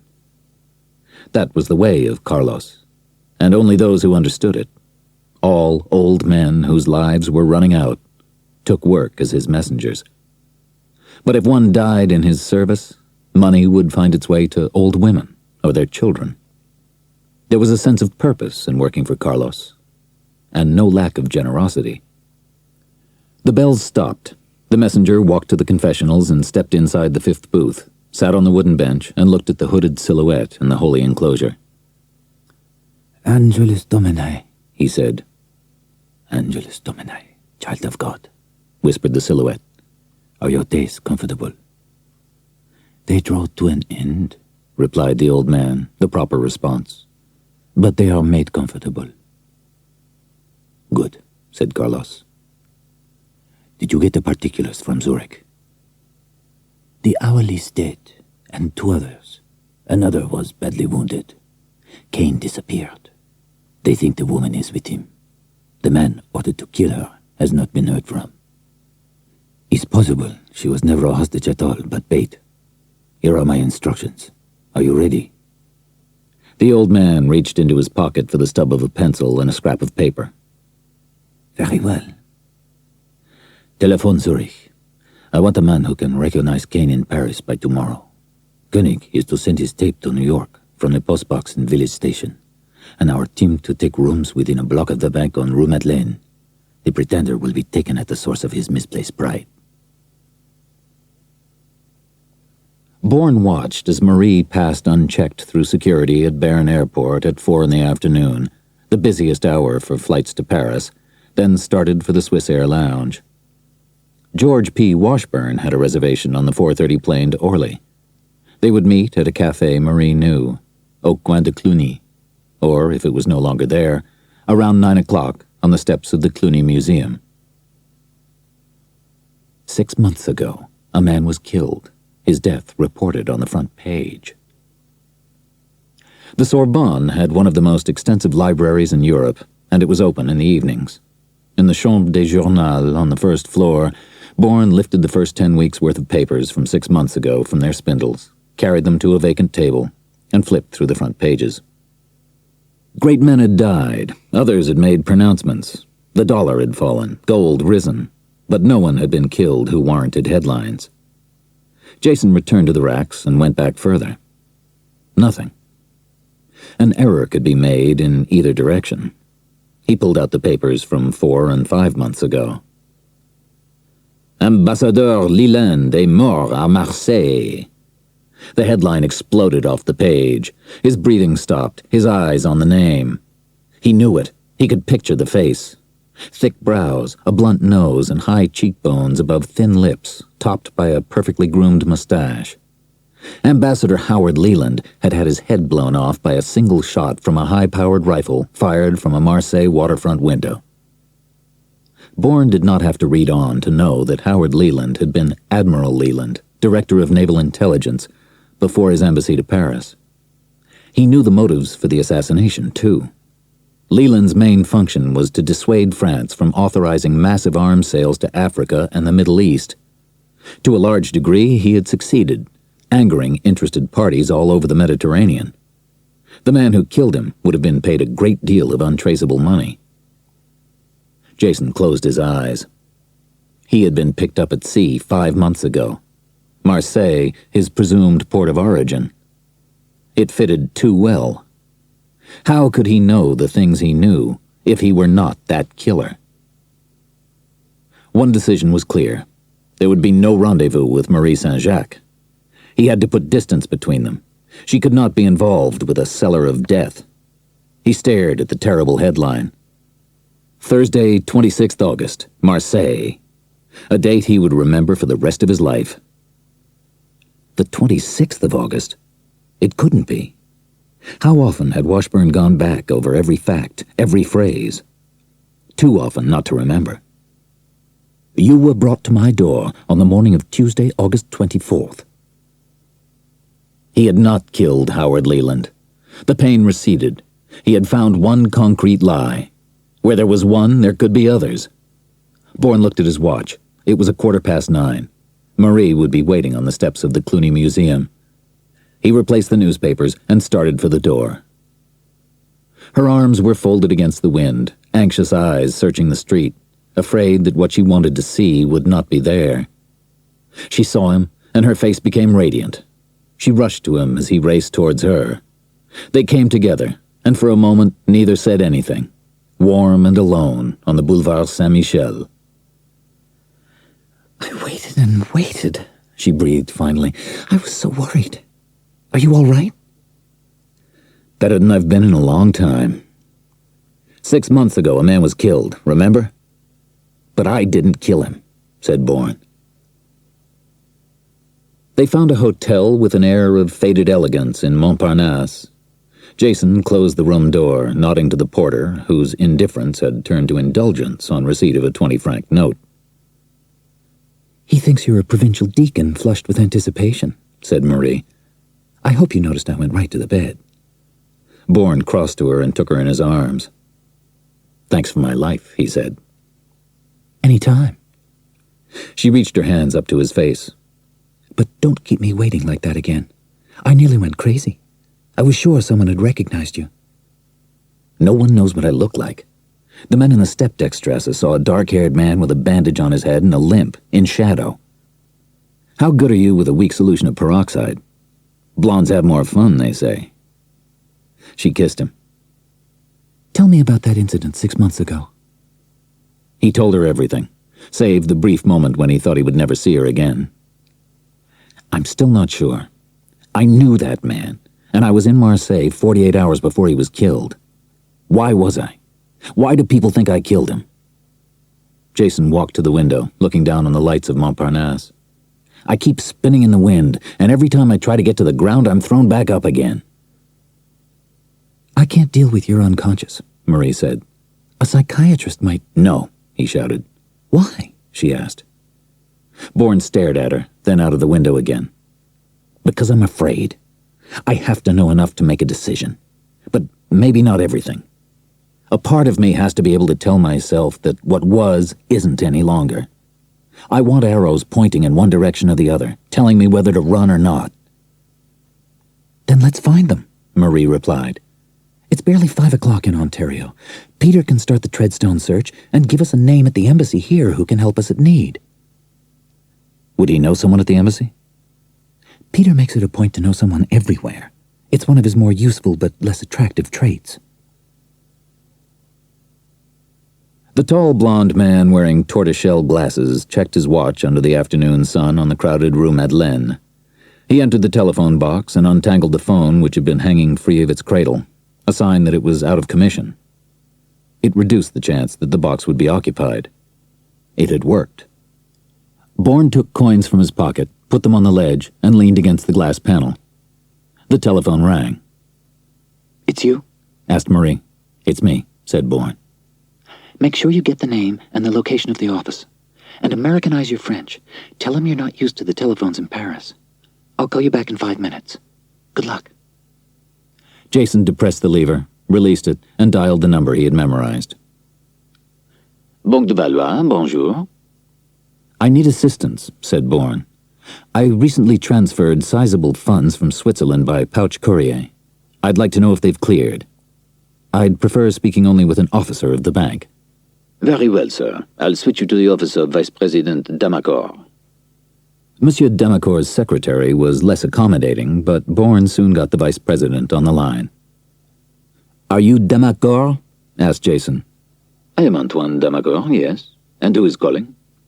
Good. I should have been given your name in Zurich. I'll make certain next time, said Bourne. Would you be more comfortable speaking English, monsieur? Yes, replied Jason, doing so. I'm having enough trouble with this damn phone. My name's Jason Bourne, and 8 days ago I transferred 4 million francs from the Gemeinschaft Bank in Zurich. I want to know if it's cleared.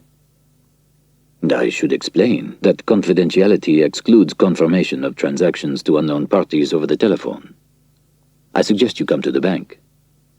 I know that, said Bourne, satisfied that the conversation was going the way Marie had foreseen. I just wanted everything ready when I got there. Where's your office? On the main floor, monsieur. At the rear, beyond the gate. A receptionist is there. And I'll deal only with you, right? If you wish, Monsieur Bourne. Fine. Jason put his fingers on the cradle bar. 15 seconds to go. Look, it's 2:35 now. He pressed down on the lever, interrupting the connection. Hello? Damn phones. Listen, He pressed down again. 4 seconds. 3 seconds. 2 seconds. I'll call you back. He broke the connection. 3 more seconds elapsed, and the phone rang.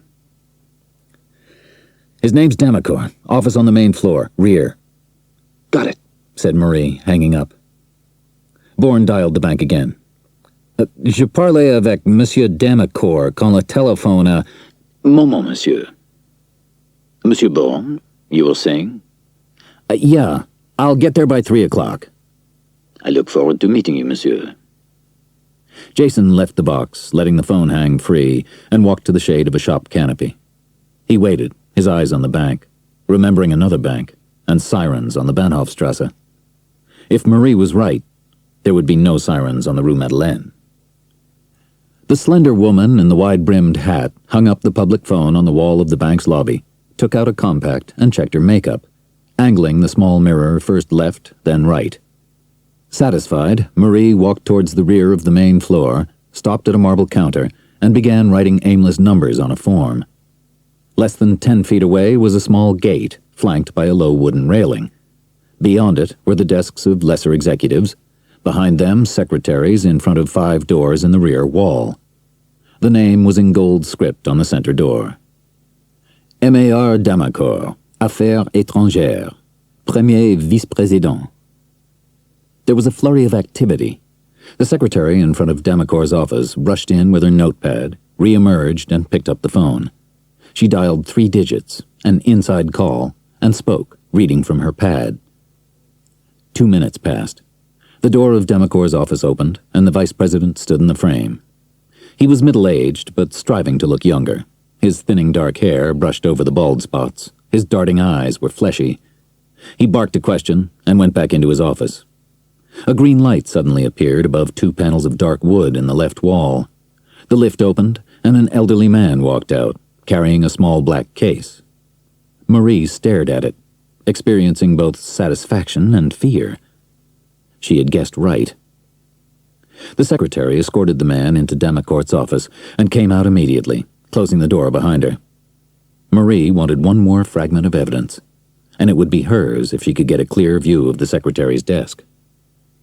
She walked to the rail, smiling vacuously at the receptionist, who was speaking into her phone, then opened the gate and moved inside. Pardon, madame. The receptionist held her hand over the telephone, rushing her words. Can I help you? Monsieur Damacourt, I'm afraid I'm late. I'll just go and see his secretary. She continued on her way and approached the secretary, who looked up, as bewildered as the receptionist. Yes, may I help you? Monsieur Damacourt, please. I'm afraid he's in conference, madame. Do you have an appointment? She looked at the typed schedule on her desk.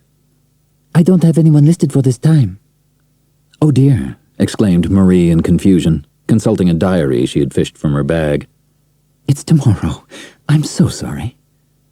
She walked rapidly back to the gate, having seen what she wanted to see. A single button was lit on Damacourt's telephone. He was making an outside call.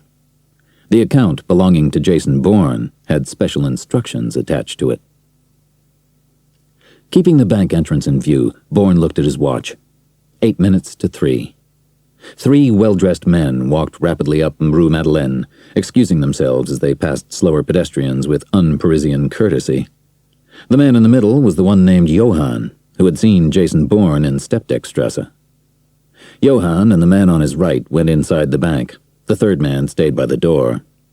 Bourne went to place his last call to Antoine Damacourt. Damacourt's voice was strained. Monsieur Bourne, I have your account. Everything is in readiness. Through the glass panel of the booth, Jason saw a car swing into a space in front of the bank. The man standing by the entrance nodded to the driver. I know, he thought. A change of plan, I'm afraid. I have to shuttle over to London, but I'll be back tomorrow. I'll call you then. Now I have to find a cab to Orly. He hung up and watched the entrance of the bank. In less than half a minute, Johann and his companion ran out. They spoke to the third man, then all 3 climbed into the waiting car and drove off. Jason memorized the license number, then dialed his second call. Marie picked it up as the ring started. See anything? He asked. Plenty. They moved about the shop, keeping an eye on the entrance of the bank across the street. Just before 4 o'clock, Marie clutched Jason's arm. There he is. The one in the coat with the black velvet collar. Got him. I'll see you back at the hotel. Damacourt had turned right and was strolling casually like a slightly squashed peacock. Bourne crossed the road and followed. Ahead was a cafe, windows dark, entrance heavy wood, a drinking place for men. It was as good a spot as any for a quiet discussion. Jason fell in step beside the banker, speaking the awkward French he had used on the phone. Bonjour, monsieur. Je pense que vous êtes Monsieur Damacourt? Let's go in here, he said, taking Damacourt's arm. I think we should talk. The cafe booths were deep and the light dim. The drinks came quickly. Damacourt swallowed half his whiskey in one. Now explain, said Bourne. Arrangements were made. A private bank has more flexibility than a public institution with regard to the demands of certain clients and sister banks. The Gemeinschaft is also private. The demands were made by the Gemeinschaft? What arrangements? I could lose my position, monsieur. You could lose your life, said Jason, disturbed that the words came so easily. You don't have to threaten me, monsieur. You're a very rich man. Why not pay me? The banker smiled nervously. Name a reasonable price, Bourne said, and we'll discuss it. Let the decision be yours, based on value, said Damacourt. Bankers the world over are compensated by grateful clients they have advised. I would like to think of you as a client. I'm sure you would. Bourne smiled at the man's sheer nerve. The arrangements? Accompanying the transfer of funds from Zurich was une fiche confidentielle. Separate instructions to be opened and followed when the account in question is called up. A telephone number was to be called. All information relayed. Do you remember the number? I must protect myself, monsieur. How else could you have got it? I posed the question rhetorically. Which means you can answer it. How did I get it, if it ever comes up? You paid a very high price for someone to break the laws of Switzerland. I've got just the man, said Bourne, the face of Koenig coming into focus. The number? Demacor wrote it on a napkin. And as long as the value is intrinsic to our discussion, I should tell you that it is the second telephone number. The instructions were quite clear. In all matters pertaining to the account of Jason C. Bourne, a call to the United States was to be placed immediately. Here the card was altered, the number in New York deleted, and one in Paris inserted. How do you know it was New York? Asked Bourne. The area code remained intact. It was 212. The substitution gave me the latitude to ask a question or two.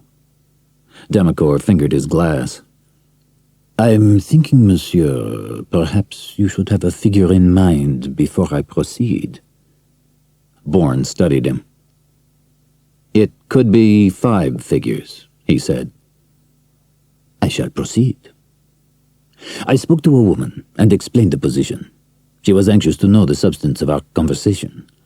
At this point, I voiced my concern that the fiche specifically stated that the call should be made to New York. Hold it, interrupted Jason. Who was she? I have no idea. But that is the nature of the fiche. If a name is proffered, well and good. If not, one does not inquire. You asked about the telephone number. One balks, then agrees. That is how one learns things. What did you learn? That you should be considered dangerous. The term was enough for me to ask why the Sûreté was not involved. She said, he is beyond the Sûreté, beyond Interpol. This told me that it was a complicated matter, best left private. Now, however, it also tells me that you should pay me well, for I must be extremely cautious. Those who look for you are also, perhaps, beyond the Sûreté, beyond Interpol. We'll get to that. You told this woman I was on my way to your office? Yes. She asked me to hold, then returned with her instructions. Obviously, she had made another call. You were to be detained until a man came to my secretary inquiring about a matter from Zurich, and when you left, you were to be identified by a nod or a gesture. The rest you know. If I showed up at the Valois without notice, would you be expected to make another telephone call? Asked Jason. Yes. One does not disregard the fiche. Then how do we get our money? Demacor pursed his lips. Withdrawal in absentia. Instructions by letter. Identity authenticated by an attorney. Should a lawyer known to the Valois call me requesting that I prepare a number of checks made out to bearer on a foreign transfer he has ascertained to have cleared, I would do so. A messenger would arrive with his letter during the most hectic hours, and my secretary would bring in the forms for my signature. I would then place my call, probably watching the messenger leave as I did so.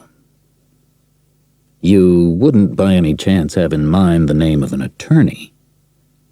As a matter of fact, one just occurred to me.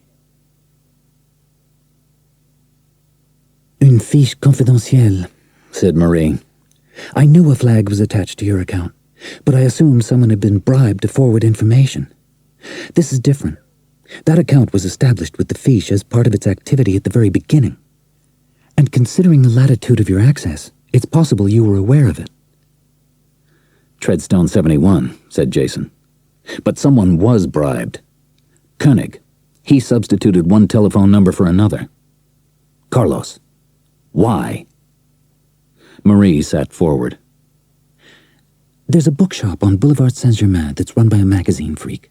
A whole floor is crammed with back issues, thousands of them. He even indexes subjects.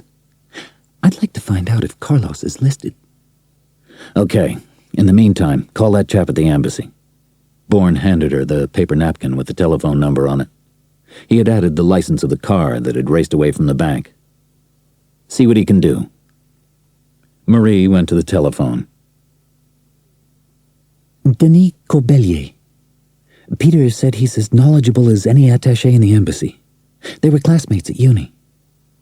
She dialed the Canadian embassy, was put through and got to the point immediately. I assume Peter told you I might need some help. I have a license plate and a telephone number, both here in Paris. The telephone's unlisted. Give them to me. We have several friends in splendid places. Why not lunch with me tomorrow? I'll bring what I've got. I'd like that, but I'm spending the day with a friend. I'll call you tomorrow afternoon. And thanks. Marie hung up and looked at her watch. I'm to call Peter in 3 hours. Don't let me forget. And we've got to see Demicour's man first thing in the morning. Figure out what you want to withdraw. All of it. If you were the directors of Treadstone, what would you do if you learned 4 million Swiss francs were missing from a corporate account? Demicour suggested checks made out to bearer. He said checks? You have to redeem them at a bank. The numbers could be circulated and payments stopped. Bearer bonds are far more easily brokered. You've just earned dinner, said Jason. From the restaurant, they went to the telephone complex on Rue de Vaugirard. Traffic is light, madame, said the clerk to Marie. Your call should go through in minutes. Number 12, please. They had barely reached the booth when they heard the bell inside. Marie opened the door, notebook and a pencil in hand, and picked up the receiver. This is Marie in Paris, Lisa. Peter's expecting my call. Marie? Oh my God. The secretary's voice trailed off.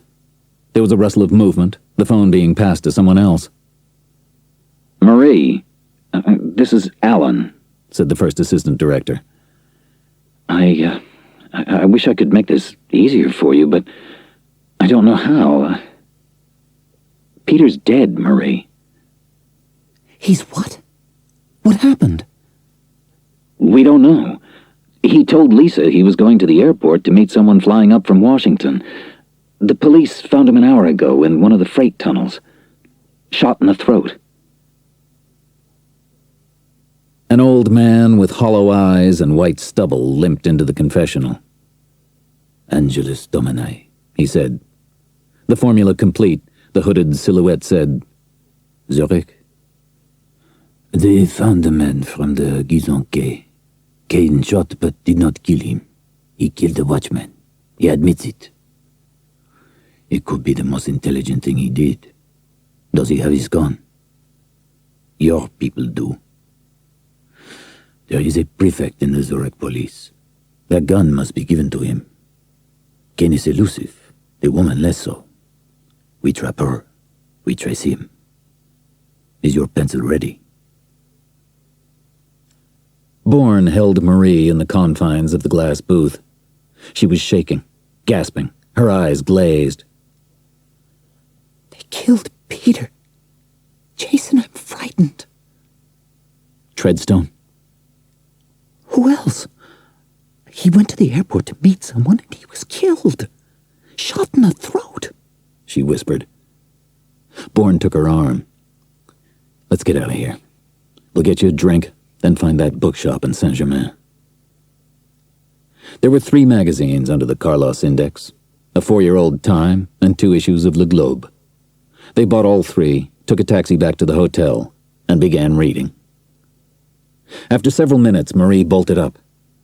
Listen, she said, fear in her voice. A particularly brutal punishment said to be inflicted by Carlos and his band, a gunshot in the throat, often leaving the victim to die in excruciating pain, is reserved for those who break the code of silence or who have refused to divulge information. Marie stopped, incapable of reading further. He wouldn't tell them, and he was killed for it. Oh my God. May I have a drink? Jason poured 2 whiskeys, brought her one, and went back to his chair. You found a method of execution, I found something else. I knew it, just as I knew about Howard Leland. He picked up the issue of Time. I've only read the first 2 paragraphs. You'll have to take my word for that. Read it, he said. Then I want to play a game. Marie eyed him, bewildered, and read. Myth or monster? For over a decade, the name Carlos has been whispered throughout Europe as the supreme terrorist, in that his commitment is to assassination itself, with no apparent political ideology. A brilliant monster who brokers assassination with the expertise of a market analyst. It is a complicated business, and Carlos is the master of its dollar value. Yet there is evidence that he has undertaken profitable executions for such groups as the PLO and Baader-Meinhof. Indeed, it is through his occasional gravitation to terrorist organizations that a clear picture of Carlos begins to emerge. The portrait starts with a name, Ilich Ramirez Sanchez. He is said to be Venezuelan, the son of a Marxist attorney who sent the boy to Russia for the major part of his education, which included espionage training in Novgorod. According to rumor, a Kremlin committee that monitors foreign students saw Sanchez and wanted none of him. Rejected by Moscow and deeply antithetical to Western society, Sanchez went about building his own world. Fluent in Russian, French, and English, as well as his native Spanish, Sanchez used his training to refine his techniques. He mastered the science and handling of all manner of weaponry. There was no gun he could not break down and reassemble blindfold, no explosive he could not identify and detonate in a dozen different ways. When he was ready, he chose Paris as his base and put the word out. An assassin was for hire. Researchers have been unable to unearth a birth certificate anywhere in Venezuela for an Ilich Ramirez Sanchez. However, there are thousands of Sanchezes in Venezuela, hundreds with Ramirez attached. Was Ilich added later, or is the omission further proof of Carlos's thoroughness? A grassy knoll in Dallas. One undisputed fact is that the profits from his first kills enabled the assassin to set up an organization that is capitalism at its most efficient. So where did the profits initially come from? No matter how often the murder of John F. Kennedy is debated, no one has ever satisfactorily explained a burst of smoke from a grassy knoll 300 yards from the motorcade. The smoke was caught on camera. 2 police radios recorded noises. Yet nothing was found. In fact, the only information about the grassy knoll was considered so irrelevant that it was never made public. A K.M. Wright of North Dallas stated, "Hell, the only son of a bitch near there was old Burlap Billy." Billy was a tramp who frequently panhandled in the tourist areas, wrapping his shoes in coarse cloth to court sympathy. Yet 6 weeks ago, a Lebanese terrorist under questioning in Tel Aviv claimed to possess extraordinary information about the assassin Carlos. Israeli intelligence forwarded the report to Washington. Our correspondent obtained excerpts. Statement. Carlos was in Dallas in November 1963. He programmed Oswald. It was his operation. Question. What proof do you have? Statement. I heard him say it. He was on a grass embankment. His rifle had a wire shell trap attached. Question. Why wasn't he seen? Statement. He was dressed as an old man, with a shabby coat and his shoes wrapped in canvas to avoid footprints. A terrorist's information is not proof, but neither should it always be disregarded, especially when it corroborates a previously unpublished statement. Was Carlos the man on the grassy knoll? If so, how many millions of dollars must have been funneled to him? Marie read through another page outlining Carlos's subsequent career and put down the magazine. What's the game? Bourne sat forward. Ask me questions.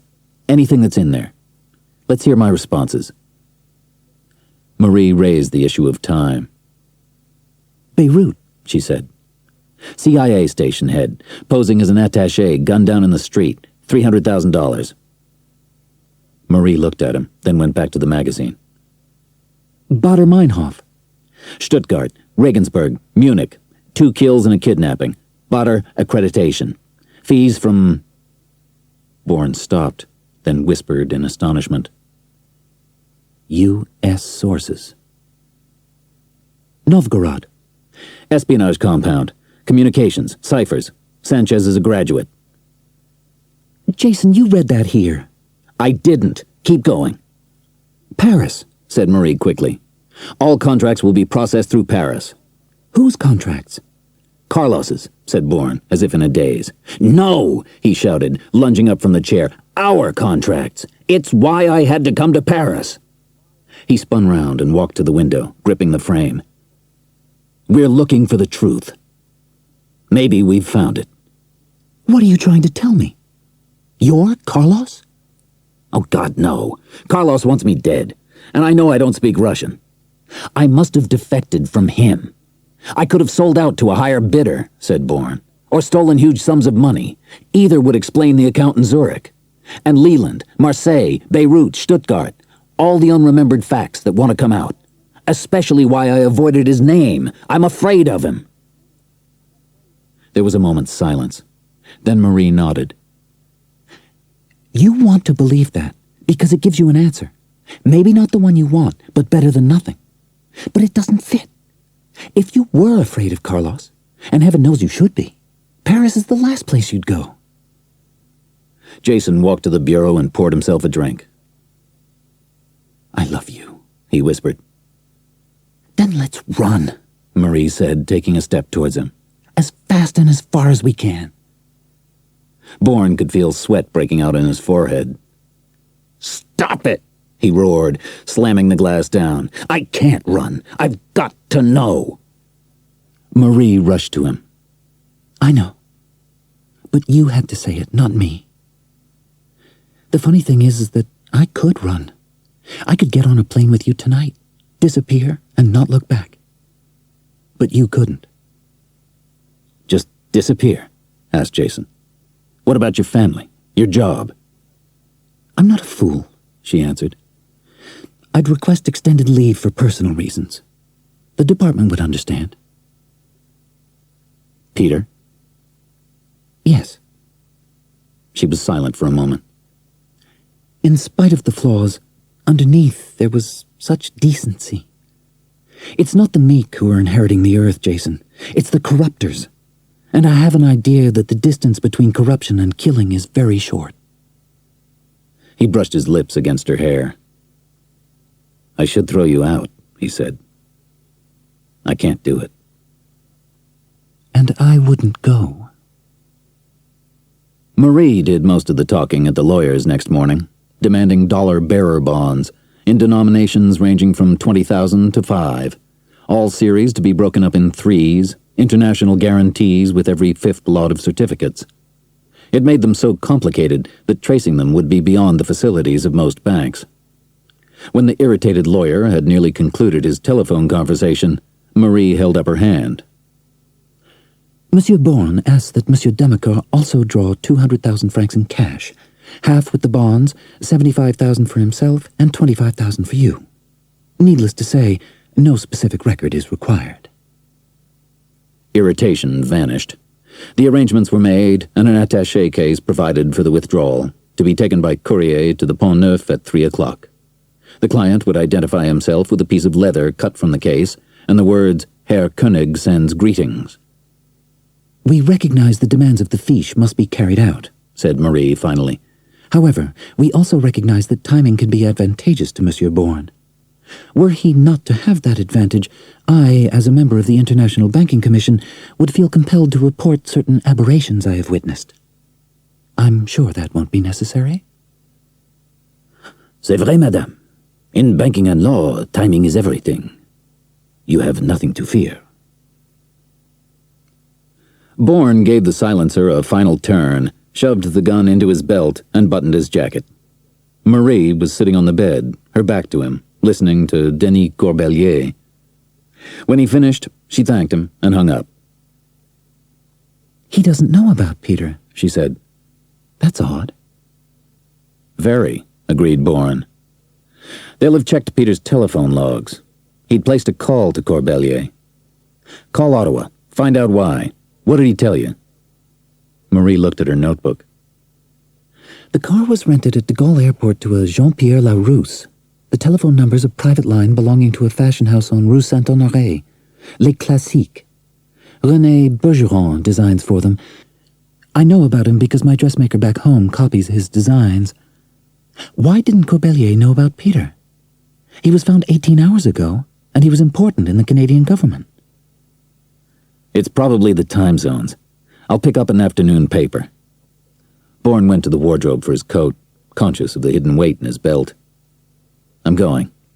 While I'm out, look up Les Classiques in the phone book and call the regular number. Find out how late it's open. Marie came to kiss him. You're worried, aren't you? Just cautious. He smiled, touching her chin. It's an awful lot of money. It may have to keep us for a long time. The armored van loomed in the right rear window, its radio antenna shooting up, and parked directly in front of Jason's stationary taxi. The uniformed man who climbed out and headed for the bank was not one of the three who had come to the Valois yesterday. 15 minutes later, the courier emerged, attaché case in his left hand, the rip on its side clearly visible. The armored van swung into the traffic, and Bourne tapped his driver on the shoulder. "Follow that truck, but keep at least 2 cars between us," he said.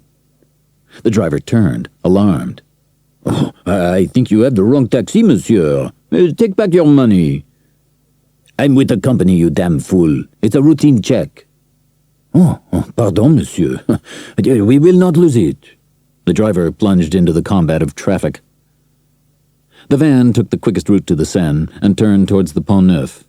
Then, what Jason judged to be 3 or 4 blocks from the bridge, it slowed, as if the courier had decided he was too early. But if anything, he was running late. So why had he slowed? No. Stopped. Carlos, thought Jason.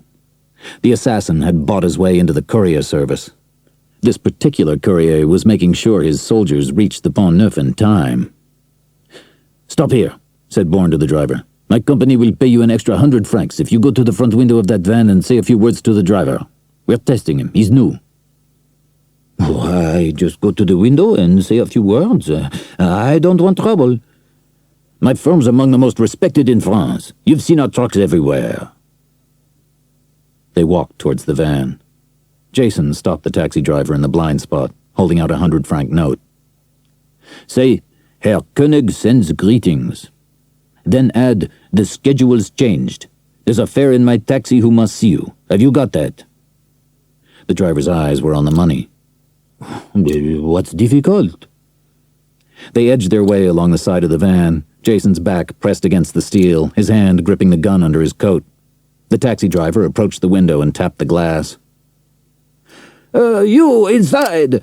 Herr Koenig sends greetings!" he yelled. The window was rolled down an inch or two. "What's this?" a voice yelled back. "You're supposed to be at the Pont Neuf." "Not me, you jackass," the driver replied. "The schedule's been changed. There's a man back there says he has to see you." "Now get out of here," said Bourne. The driver turned and raced back to his taxi, grabbing the note as he passed. Bourne held his place. There were 2 voices inside the van, shouting at each other. The courier was not alone. "Those were the words. You heard them. He was to come up to you, show himself, and present a piece of leather which must fit exactly. Do you expect him to do that in a street full of traffic? You paid me to help you find someone, not lose my job. I'm going. I'm coming with you." The courier stepped off the metal ledge, attaché case in hand. The instant he was on the street, Bourne slammed the door back into the body of the second man, crashing steel into a descending kneecap and outstretched hand. The man screamed, reeling back inside the van. Jason shouted at the courier, the jagged scrap of leather in his free hand. "Here's the fragment." The door crashed open. Jason saw the barrel of a gun, heard a burst of shrill ringing. The alarm had been tripped, drowning the gunshot, the eruption of asphalt. Jason pulled his own gun from his belt, dropped to his knees, and tugged the door open. He fired twice. The man called Johann arched backwards, blood spreading across his forehead. Bourne leaped to his feet, grabbed the attaché case, and plunged into the hysterical crowds on the pavement. Marie counted and collated the certificates and franc notes, while Jason told her what had happened. "Oh, God, they're everywhere," she gasped. "But they don't know where I am," said Bourne, "and the last place they'd expect me is a couturier's on Rue Saint-Honoré. Their trap just fell apart. There's got to be confusion. For the next hour or so, they won't be looking for me, especially at a relay drop they don't know I'm aware of." "Someone will recognize you." "Who? Johann's dead. The courier will be busy with the police for hours. Damacourt and the lawyer are probably halfway out of the country." "Jason, I'm frightened." "So am I, but not of being recognized. Washburn was right. I'm a chameleon, and someone there may know the truth. Just one person, that's all I need." "Oh, for God's sake, be careful. Will you call me?" "I'll try." Bourne stuffed notes into his wallet. "Can you deposit the bond somewhere? Take a room at the Maurice or the Georges V. Leave the case in their safe, then call Ottawa. Find out about Peter. Les Classiques was beautifully appointed. Soft, dramatic lighting bathed the mannequins in flattering yellows. On the jewelry and accessories counters, black velvet set off vivid silks and eruptions of gold and silver. Light music floated on the air. A carpeted staircase to a balcony housing the offices rose beside a switchboard, at which a middle-aged man in a conservative suit was speaking into a mouthpiece. The staff were mostly tall, slender women, with a few reed-like men in form-fitting clothes, gestures rapid, stances balletic. Jason declined assistance and wandered the aisles, appraising mannequins. On the balcony, as on the main floor, staff walked casually about, every now and then exchanging words. Nowhere was there any sense of urgency. Yet somewhere here was a woman who spoke for Carlos, and was empowered to set killers in motion. Halfway down the staircase, a tall, imperious woman with a face that age and cosmetics had rendered into a mask was stopped by a male clerk, holding out an invoice book for her approval. Instinctively, Bourne knew she was his objective.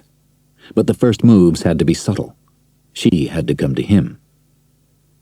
Where he had appraised, he now inspected, holding garments up to the light, peering at stitching and buttons.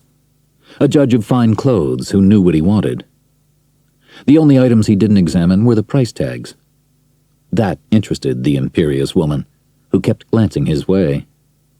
When Bourne moved to a display of the 3 most expensive designs and stood sucking his cheeks as his eyes shifted from one to another, an uncertain man about to make up his mind, she gracefully negotiated the aisles towards him.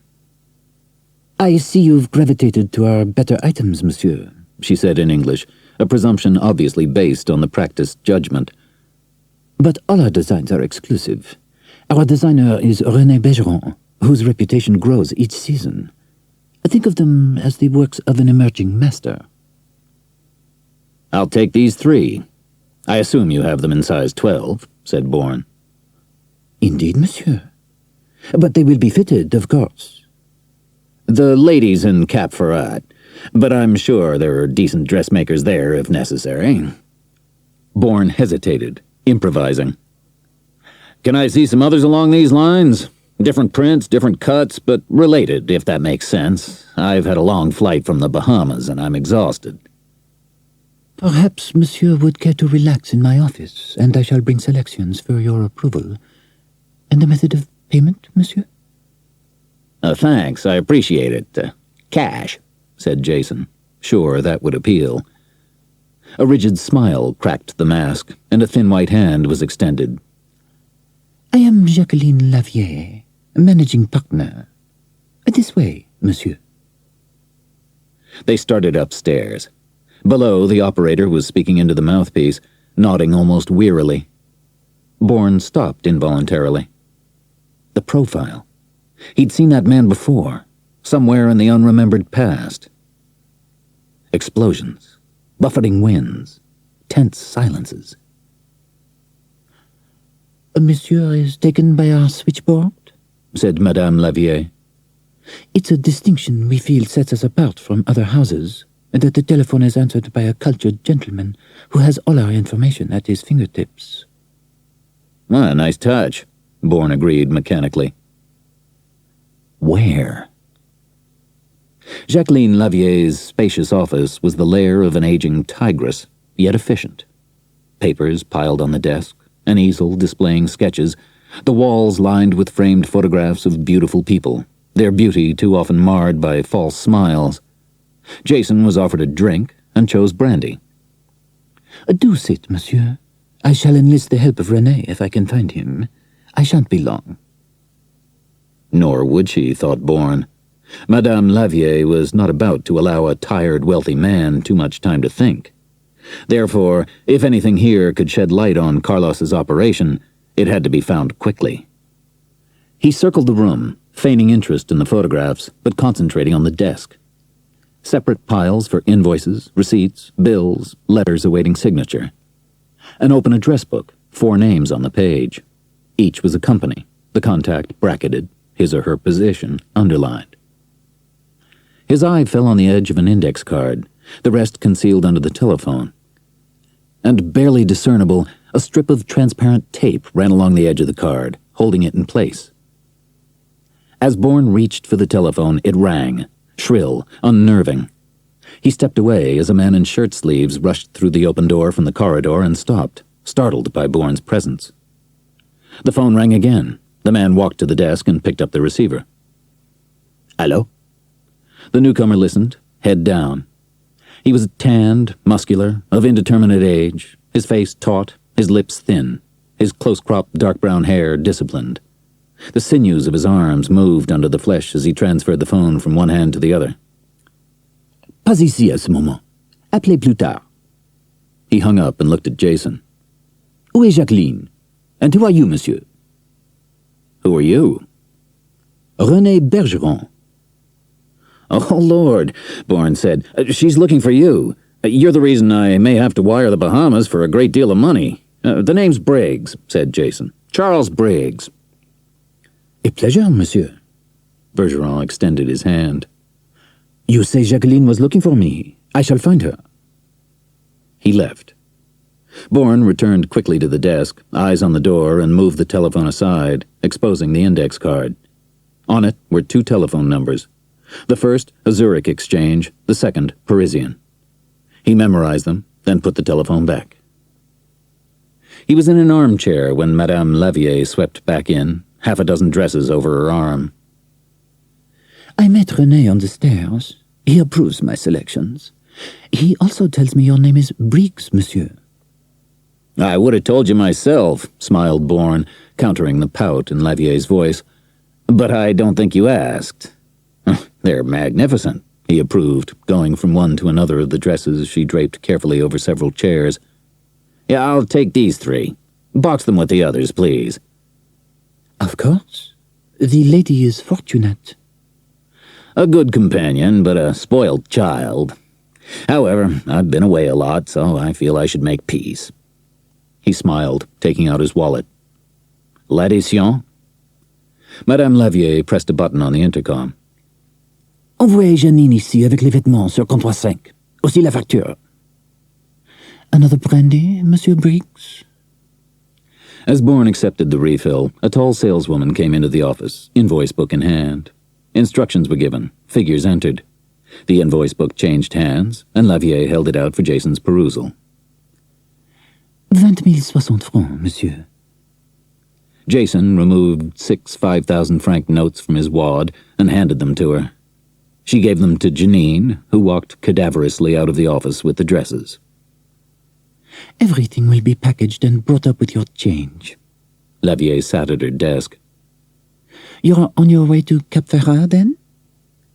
Last night in Paris, before I go back to kindergarten," said Jason, raising his glass in self-mockery. "My 3rd wife's a good child, and there are appearances to be kept up in the Bahamas, but I prefer the company of more mature women." Jacqueline Lavier touched her hair, the flattery accepted. "Speaking of the Bahamas, have you ever thought of opening in the islands? A few concessions on a franchise basis?" "That takes considerable capital, Monsieur Briggs." "Oh, the entrance fees aren't prohibitive. I'm just exploring, but I think the idea has merit, and I've made $1 or 2 on risks that struck me on the spur of the moment." Jacqueline Lavier touched her hair again. "I see. As you say, the idea has merit." "Tell you what," said Jason. "If you're free, let's talk about it over dinner. It's my only night in Paris." "And you prefer the company of more mature women?" concluded Jacqueline Lavier, the mask cracking into a smile again. Marie waited in the telephone complex on the Rue de Vaugirard for her call to Ottawa. "Alan, what's going on? Peter was murdered, and there hasn't been a word in the news. What are you people doing?" "What we're told, and so must you. Take the next direct flight back here. If you have problems, the embassy will clear them, but talk only to the ambassador, understood? Stay out of it, Marie." "Stay out of what?" screamed Marie. "I don't know." Alan lowered his voice. "Listen, Marie, I'm just passing on a government order. They want you out of there. Him isolated. That's the way it is. Sorry, Alan. That's not the way it is. Goodbye. She slammed the receiver down, gripping her hands to stop them trembling. The man at the switchboard snapped the toggle that blocked the lines, as he did once or twice an hour, to clear his mind of the inanities he had to mouth. He heard laughter on the staircase and looked up. Jacqueline was leaving early, probably with one of her fully bankrolled acquaintances. He couldn't see whom. He was on the other side of her, head turned away. Then, for an instant, he did see him. Suddenly he couldn't breathe, staring at a face from a living nightmare. He rose as if in a trance, pulled the headset off, and hurried towards the aisle to get a better look at Jacqueline Lavier and the ghost that was her escort. He saw them both clearly as the ghost opened the door for Jacqueline, ushered her out, and flagged a taxi. He turned and ran to the stairs, raced up them and along the corridor to the studio. "René! René!" he shouted, bursting in. "That man with Jacqueline! It's him! It's Kane!" "The man is Kane," said Colonel Jack Manning bluntly. "If we don't move now, even at the risk of exposing all we've learned, he could slip through the net again. 11 days ago he was in Zurich." "That's quite a statement," said the balding man from the National Security Council. He was Alfred Gillette, Director of Personnel Screening and Evaluation, bright, vindictive, and with friends in high places. "I find it extraordinary," said Peter Knowlton, an associate director of the CIA with the attitude of an Ivy League of 30 years ago. "Our sources have Kane in Brussels 11 days ago. They are rarely wrong." "That's quite a statement," said the third civilian, the only one at the table Manning respected. David Abbott, the silent monk of covert operations, a former Olympic swimmer whose intellect matched his prowess, was in his late 60s, but his bearing was still erect, his mind as sharp as ever. "In my days at the agency," Abbott chuckled, "the sources were as often in conflict as in agreement." "The case for Brussels is airtight," insisted Knowlton. "Let's hear it," said Gillette, adjusting his glasses. "Our sources also have some input to offer, although it's not in conflict with Brussels or Zurich. It happened over 6 months ago." Abbott glanced at him. "I don't recall NSC delivering anything about Kane 6 months ago." "It wasn't confirmed," replied Gillette. "We try not to burden the committee with unsubstantiated data." "Congressman Walters," interrupted the colonel, looking at the fifth man at the table, from the Congressional Oversight Committee. "Do you have any questions?" "Hell yes," drawled the watchdog, his eyes roaming the faces. "But since I'm new at this, you go ahead so I'll know where to begin." "Very well, sir," said Manning, nodding at Knowlton. "What about Brussels?" "A dealer in diamonds between Moscow and the West was killed in the Place Fontainas. We know that's one way Kane converts his funds. The weapon was a needle implanted with surgical precision. Kane's used it before." "That's true," agreed Abbott. "There was a Romanian in London, another man weeks before him. Both were narrowed to Kane." "But not confirmed," objected Manning. "They were high-level defectors. It could have been the KGB." "Or Kane, in their pay," argued Knowlton. "Or Carlos," added Gillette. "Why is it every time there's a killing of consequence, we ascribe it to Kane?" "Whenever we do," replied Knowlton, "it's because at least 2 separate sources have reported the same information. In Brussels, the circumstances, plus the sources, leave little doubt." "There'll be more when I clarify Zurich," said Manning. "May we proceed to the summary?" "You'll note that 11 days ago 4 men were killed there. One, a watchman by the Limmat River, was presumably not involved in Kane's activities. 2 others were found in an alley on the west bank of the city, on the surface unrelated murders, except that the 4th victim is tied in with them, and also Kane." "That's Chernak, I assume," said Gillette, reading the summary. "I recognize the name." "You should," replied Manning. "It first appeared in a G2 report 18 months ago, and cropped up again a year later. Chernak was the scum of the earth. During the war he was at Dachau. Afterwards he escaped, got his legs blown off by a landmine, but lived very nicely on extortions from his fellow survivors. Kane used him as a go-between for payments." "Just a minute," objected Knowlton. You assumed Kane used him. You didn't know. We do now, said Manning. 7 months ago, we received a tip about a restaurateur reported to be an intermediary between Kane and Chernak, but nothing came of it. When we heard about Chernak's murder, we gambled, cornered him, and accused him of working for Kane. He saw Kane the night Chernak was killed, and Chernak came up in the conversation. Negatively. There was a slow whistle from Abbott. Now that is a statement, he said. Where did the tip come from? Asked Gillette. It was anonymous. You settled for that? You never dug for it? Naturally we did, replied the colonel testily. But the informant made it clear that if we brought in any other branch, he wouldn't make contact again. It's nothing new.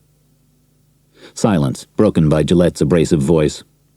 How often have you been told to keep your sources to yourself, Colonel, with reference to Kane?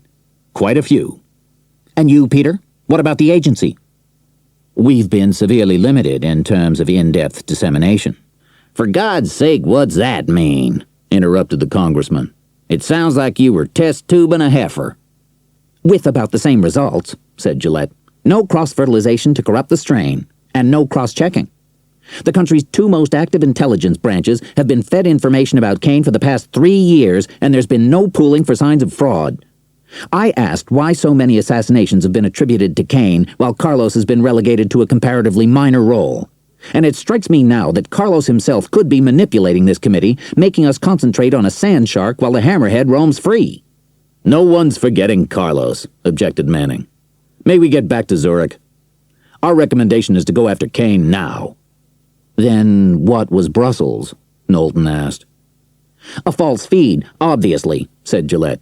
And before we make any dramatic moves, I suggest you all comb your Kane files and recheck every source.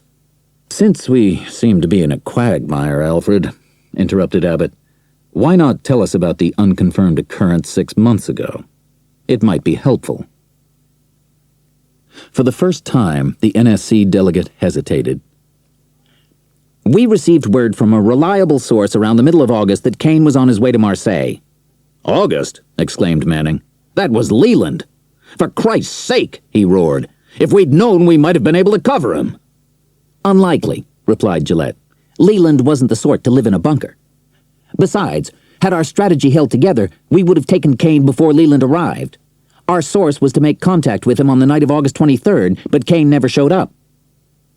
And your source insisted on cooperating solely with you, guessed Abbott, to the exclusion of all others. Yes, nodded Gillette, unable to conceal his embarrassment. We'd finally found someone willing to identify Kane. Would any of you have handled it any other way? Jesus Christ, you sound like a bunch of squabbling kids, said Walters. I'm a lawyer. Before I came up to this circus, I dealt with ascending levels of confidentiality every day. What's so damn new about 'em? I accepted the oversight chair because I thought I could make a realistic contribution, but now I'm not so sure. Because I've been sitting here listening to you describe an operation that's been going on for 3 years, involving informants and intelligent posts throughout Europe, all centered on an assassin whose list of accomplishments is staggering. Am I correct? Go on, replied Abbott, his expression rapt. What's your question? Who is he? Asked Walters. Who the hell is this Kane? The silence lasted 5 seconds, during which eyes roamed other eyes, throats were cleared, a decision being reached without discussion. Congressman Ephraim Walters, out of Tennessee by way of Yale, was not going to be dismissed with circumlocutions. David Abbott put his pipe down. The less public exposure a man like Kane receives, the better for everyone. He's a professional assassin, in business to make a profit, and his profits escalate in direct ratio to his reputation. He was dormant for some months recently, added Knowlton. For a while, we thought he might have been taken himself. I see. The congressman picked up the summary page. But you don't know who he is. No two descriptions have been alike, replied Abbott. Kane's apparently a virtuoso at disguise, and he holds meetings at night in dark rooms or alleys. If he's ever met more than one person at a time, we don't know about it. We've been told he's always seated, so we have no clue to his height. Sometimes he wears glasses, sometimes not. He may have dark hair, or white, or red, or covered by a hat. Language? We're closer here, said the CIA director. Fluent English and French, and several Oriental dialects. Root Vietnamese. Vietnam? Walters leaned forward. Why do I get the idea I'm coming to something you'd rather not tell me? We know, said Gillette, his eyes on Abbott, where Kane came from. Operation Medusa, continued Manning reluctantly. He removed a thick folder from a manila envelope. This is the Medusa material that might be relevant to Kane. Walters smiled sardonically. You gentlemen slay me with your pithy titles. Go on, Colonel. What's Medusa? Manning glanced at Abbott, then spoke. During the Vietnam War, units of American, French, British, Australian, and native volunteers were formed to operate in Viet Cong territory, to disrupt communications and supply lines, pinpoint prison camps, and assassinate people known to be cooperating with the communists, plus enemy commanders when possible. It was a war within a war, broke in Knowlton. Unfortunately, since racial differences made participation dangerous, Occidental recruitment was not always as selective as it might have been. The colonel took it up. There were old Navy chiefs who knew the coasts, French colonials whose only hope for reparations lay in an American victory, drifters who'd lived in Indochina for years, as well as American intelligence officers. Also, inevitably, some hardcore criminals. Mainly smugglers. They were walking encyclopedias when it came to night landings and jungle routes. That's quite a cross-section, said the congressman. How the hell did you get 'em to work together? Promises, Manning replied. Guarantees of rank, pardons, cash bonuses, opportunities to steal from the operation. They all had to be a little crazy. The risks were incredible. Operation Medusa sustained 90% casualties. But among those who didn't come back were some who never meant to. We think Kane is one of those. He marshaled his ideas and continued. About 3 years ago, reports began filtering into our Asian stations that there was an assassin named Kane for hire. They grew with alarming frequency. A murder in Tokyo, a car blown up in Hong Kong, a narcotics caravan ambushed in the Triangle, a banker shot in Calcutta, an ambassador assassinated in Moulmein, an American businessman killed in Shanghai. Kane was everywhere, yet no one in the Pacific Rim would come forward to give us an identification. Where were we to begin? With the Medusa dossiers, damn it, exploded Walters. I'm sure you don't want them made public, but I assume records were kept. Manning opened the folder. Among the white Occidentals who disappeared from Medusa are over 240 possibilities.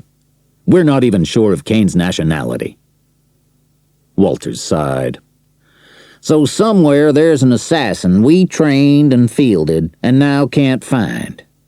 You say he moved to Europe. Why? The obvious, I'd suggest, said Peter Knowlton. He was a white killer among Orientals, a dangerous position. His reputation was made. There'd be no lack of employment in Europe. David Abbott cleared his throat. I'd like to offer another possibility, based on Alfred's suggestion. You were right, Alfred. We can't afford to forget Carlos. Kane, operating in an area rife with drifters and fugitives and corruption, must have envied Carlos the more luxurious world of Europe. I suggest he went to Europe to find that better world, and to dethrone Carlos. The pretender wants to be the champion. Gillette stared at the monk. It's an interesting theory. And if I follow you, interjected Walters, by tracking Kane, we may come up with Carlos. Exactly. A champion doesn't give up the title willingly. Abbott reached for his pipe. If and when we find Kane, perhaps we should hold back. Wait for Carlos to come after him. Then Take both, added Manning. Light dawning. The meeting over, David Abbott stood with the colonel, who was gathering together the pages of the Medusa folder. "May I look?" asked Abbott. "We don't have a copy." Manning handed them over. "I thought the instructions came from you. Only 3 copies, here at the agency in the NSC." "They did," the monk smiled benignly. "Too many civilians in my part of town." His eyes sped down the columns of names. He could feel the pounding in his chest as he reached it. Bourne, Jason C. Last known station, Tam Quan. What in God's name had happened? René Bergeron slammed down the phone. "We've tried every restaurant and bistro she's ever visited." He leaned forward, forearms tense. "Tell me again, why are you so sure he's Kane?" "I could say because he was here, and that should be enough," said the switchboard operator. "But I was on a mission he commanded. It's not something I could forget.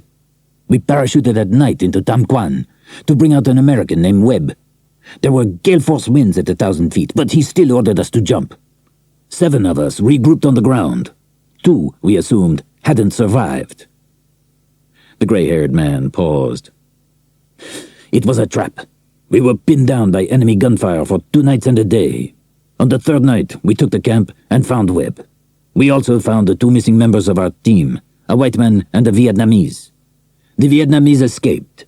Kane shot the white man, just walked up to him and blew his head off.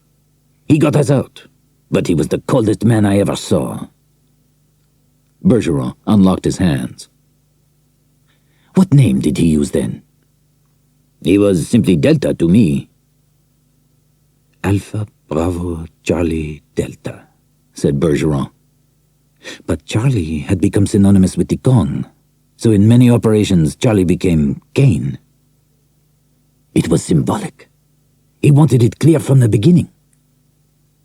Carlos is Spanish for Charles. Charlie. The word Kane was substituted for Charlie. Kane would replace Carlos, and he wanted Carlos to know it. 2 matadors in the same ring. There can be only one. It will be Carlos. The puffed-up sparrow is somewhere within 2 hours of Rue Saint-Honoré. We'll find him, and then the eagle will sweep down and catch him." "I think it's time we talked about une fiche confidentielle out of Zurich." Bourne gripped Jacqueline's hand, preventing her from running from the restaurant in Argenteuil, 20 miles outside Paris. Lavier grimaced, trying to pull away. Her eyes darted around, looking for a way to escape. "If I scream, monsieur?" "I'll scream louder," replied Jason. "We'd both be thrown out, and once outside, I don't think you'll be unmanageable. Why not talk? We might learn something from each other. I'll start. Maybe you'll change your mind." He loosened his grip cautiously. Tension remained on her face, but lessened as the pressure of his fingers was reduced. "We're after the same man. We know why we want him. Why do you?" She studied him in silence, her eyes angry yet frightened. "Who is we?" she asked. "A company that wants its money, a great deal of money. Why do you want him? Why was a private line to a couturier put on a fiche in Zurich?" "It was an accommodation, monsieur." "For whom?" "Are you mad?" "All right, I'll pass on that for now. We think we know anyway." "Impossible." Jacqueline Lavier suddenly gripped her glass. "Get out of Paris. Leave this alone." "Why? We're the injured party. We want the balance sheet corrected. We're entitled to that." "You're entitled to nothing," she spat. "The error was yours. You chose the wrong man. We want no money. You are consumed with stupidity. It is not your concern." "We don't think it's yours. Frankly, we don't think you're competent. My recommendation is that we expose Koenig in Zurich, Damacourt at the Valois, call in the Sûreté, Interpol, anyone to create a massive manhunt. We'll take him." "You won't. He's in Paris, and a network of people he cannot know are looking for him. He's trapped. We don't want you to trap him. It was almost the moment, thought Bourne. Almost, but not quite. Her fear had to match her anger to detonate her into revealing the truth. Here's our ultimatum, and we're holding you responsible for conveying it. Otherwise, you'll join Koenig and Demacor. Call off your hunt tonight, or we'll start shouting first thing in the morning. The powdered face cracked. You wouldn't dare. Who are you to say this? He paused, then struck. A group of people who don't much like Carlos. Lavier froze, her eyes wide. You do know, she whispered. But you don't give ultimatums to Carlos. Are you in a position to negotiate a compromise, then? Asked Jason. I can convey one. Others will relay it to the one who decides, conceded Madame Lavier. Then let's start with the obvious. Why does Carlos want Bourne? Why? The woman stopped, fear replaced by shock. He's Kane. You know it as well as we do. Kane. He heard the name, and the echoes erupted into thunder. The mists were there again. The darkness, the wind, the explosions. Alpha, Bravo, Kane, Delta. Kane is for Charlie. Delta is for Kane. Bourne gripped his left wrist with his right hand. He had to clear his mind. Go on, he said, imposing control on his voice. If you're looking for a compromise, tell me why we should listen. Explain it to me as if I hadn't heard it before. Lavier's alabaster mask was rigid. Carlos will follow Kane to the ends of the earth and kill him. Look to yourself. People like you. You picked Kane over Carlos. Paid the wrong assassin. The pretender will be killed here in Paris, whether there is a compromise or not. The words floated in the perfumed air of the restaurant. The thunder receded. The mists were clearing. Bourne began to see, and what he saw was the outline of a monster. A second monster. Jacqueline paused. You see now that you chose wrong? Carlos might sympathize with your loss if he were convinced you saw your error. You heard he was the equal of Carlos, his fees more reasonable, and because fewer intermediaries were involved, there was less risk of a contract being traced, no? It's what everyone's been told. And it's a lie. There were too many people in Zurich, too many here in Paris. All blind, monsieur. I've been part of the operation for years. I have yet to meet a single person who has even spoken to Carlos, much less knows who he is. That's Carlos. What about Kane? Where did he come from? Southeast Asia. From the American Medusa. Medusa. The pain ripped through his skull. Tam Quan, Alpha Bravo Kane, Delta. What is it? The woman looked frightened, her eyes boring into his. You're perspiring. Are you having an attack? It passes quickly. Jason reached for a napkin to wipe his forehead. Back to Kane. You say he came from the American Medusa. Is he American? Undoubtedly. No one denies his expertise, conceded Lavier.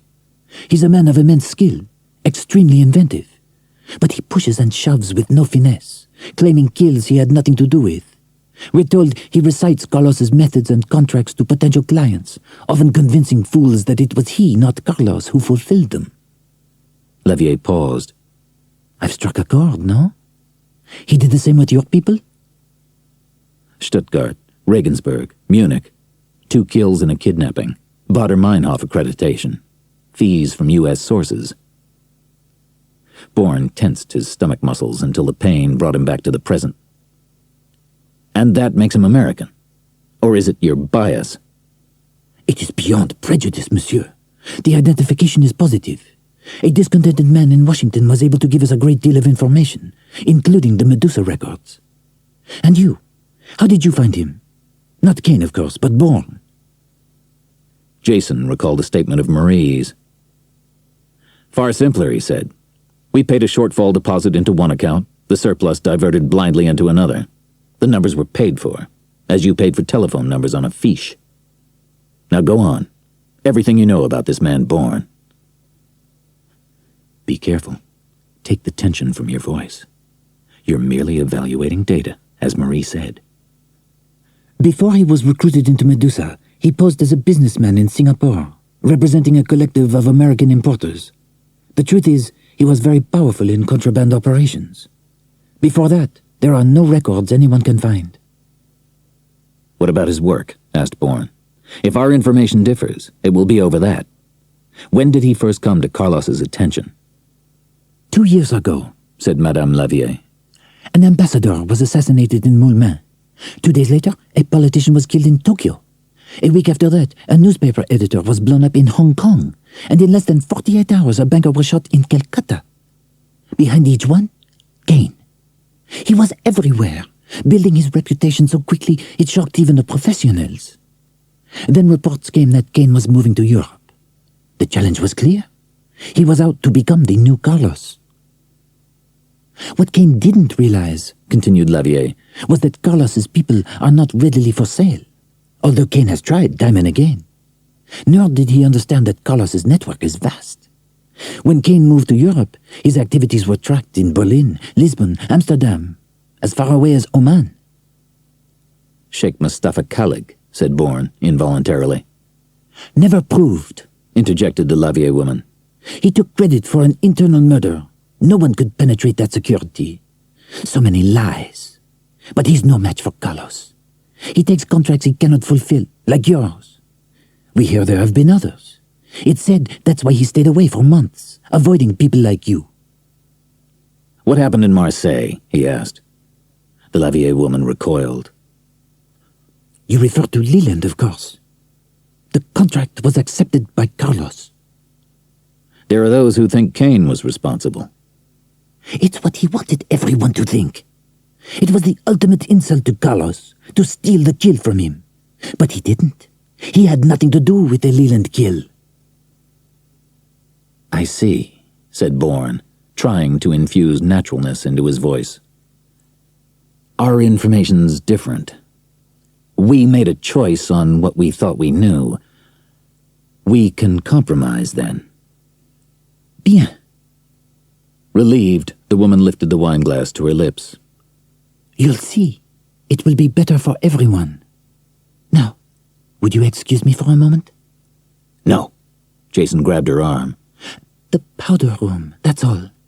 If you care to, stand outside the door. We'll leave. You can stop on the way.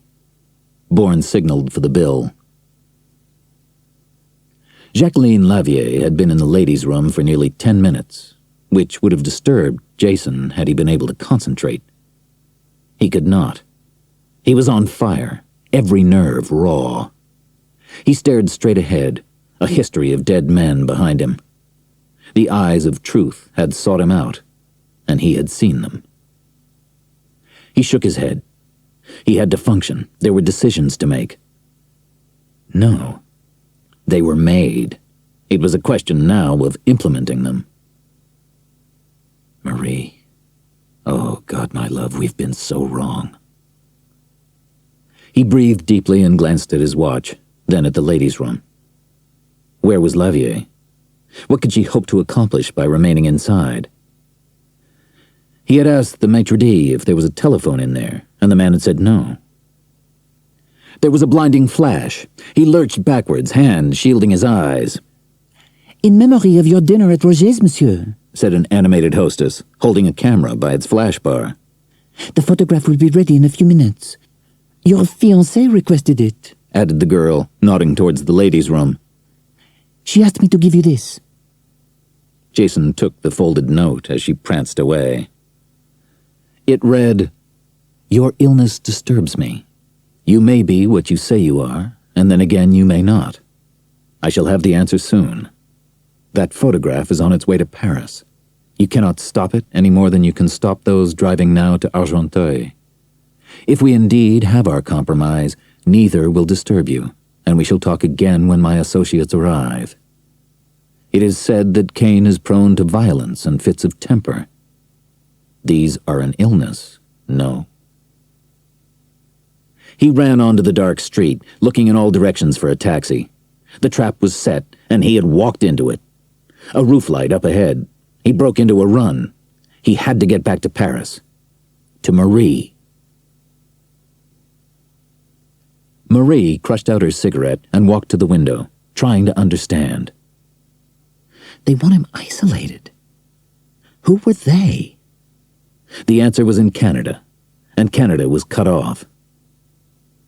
If Jason could be convinced that the past no longer existed, and he could put it to rest, he might be able to walk away, disappear with her. And if not, she would lose him. Or they would kill him. She could feel a cold wind against her face, followed by a tightening in her throat, and for a moment she could not breathe. She was afraid. It had happened before, on the steps of the Cluny Museum. Later, she knew why. At that same moment in the Sorbonne, Jason had made up his mind he would not come to her. "Stop it," she cried, shaking her head, looking at her watch. He'd been gone for over 5 hours. Where was he? Bourne got out of the taxi. The next hour would be the most difficult of his briefly remembered life. He loved Marie too much to ask her to live a nightmare with him. He would disappear, taking with him any evidence that tied her to Kane. Leave for a non-existent rendezvous and not return. And sometime during the next hour, he would write her a note. "It's over. I've found my arrows. Go back to Canada and say nothing, for both our sakes. I know where to reach you." The last bit was unfair, but the hope had to be there to get her on a plane. In time, their days together would fade into a secret cache of brief riches, to be touched at odd, quiet moments. And then no more, for life was for active memories. The lift rumbled its way up to the 4th floor. Jason breathed deeply and reached for the gate. He knew what to say. He'd thought about it as carefully as about the note. "Les Classiques was a waste of time," he said, holding her, stroking her dark red hair. "I don't think anyone really knows anything. There's one outside possibility, but he could simply be a sharp Frenchman in search of an American mark." He? Asked Marie. "A man who operated the switchboard," said Bourne, repelling images of explosions and high winds. "I saw him watching me while I was asking questions." You couldn't just walk around asking questions without seeming suspicious, protested Marie. "You can," answered Bourne, "if you're an American writer doing an article on the boutiques in Rue Saint-Honoré for a national magazine. No one wants to be left out." What did you learn? Like most of those places, Les Classiques' clientele are all wealthy, most known to each other, with the usual intrigues that go with the scene. Carlos knew what he was doing. It's a regular answering service, but not the kind listed in a phone book. People told you that? Asked Marie, watching his eyes. "Not in so many words," he said, aware of the shadow of her disbelief. "But one thing leads to another. From what I gathered, the manager's a fount of social information, although in this case she probably only knows that she did someone a favor, and that someone will turn out to have done another favor for another someone." What about the man? "He came over to me when I was leaving and said, 'You may be what you say you are, but then again you may not,' and suggested a drink later. I agreed to meet him around midnight at the Bastringue on Rue de Hautefeuille."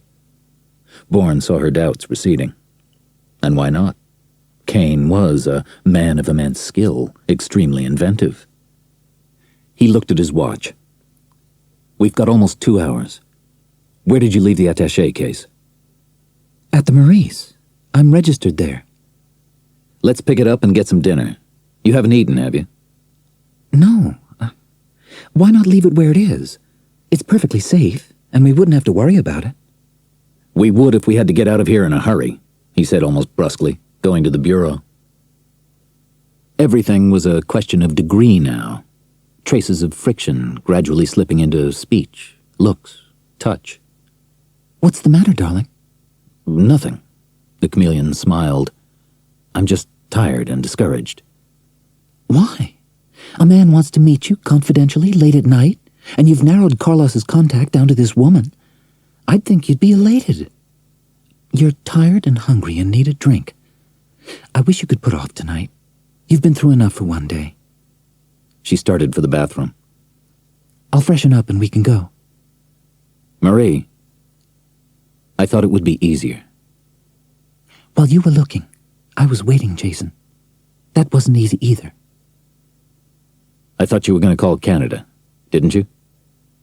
No, she said. It was too late. The bathroom door closed. Bourne walked to the desk and wrote the note he had rehearsed. He folded it, put it into an envelope with a bundle of French and Swiss francs, sealed it, and wrote Marie on the front, and put the envelope in his pocket. They waited for the rumbling lift in an awkward silence. When the metal cage vibrated noisily into its perch, Jason pulled the grill open, then swore under his breath. Ah, Christ, my wallet. I left it in the bureau drawer. Wait for me in the lobby. He gently swung her through the gate, pressing the button with his free hand. I'll be right down. He walked rapidly back to the room, where he placed the envelope against the base of the bedside lamp, and stared down at it, the ache unendurable. Marie walked out of the Hotel Maurice to join Bourne in the shadows and drizzle of the Rue de Rivoli. She gave him the case, a forced smile on her lips. That man didn't approve of me. I'm sure he's convinced I used the room for a series of quick tricks. What did you tell him? Asked Bourne. That my plans had changed, that's all. Good. The less said, the better. We'll think up a reason why you were there. Let's go. They started walking towards the corner, the traffic noisy, the drizzle denser, heavy rain imminent. He took her arm, not to guide her, only to touch her. There was so little time. Can we slow down? Asked Marie sharply. What? Jason realized he'd been practically running. For a few seconds, he'd been in a labyrinth. He looked up ahead and found an excuse. An empty cab had stopped by a newsstand, the driver shouting through his window to the dealer. I want to catch that taxi, said Bourne. It's going to rain like hell. They reached the kiosk as the cab pulled away and the rain arrived.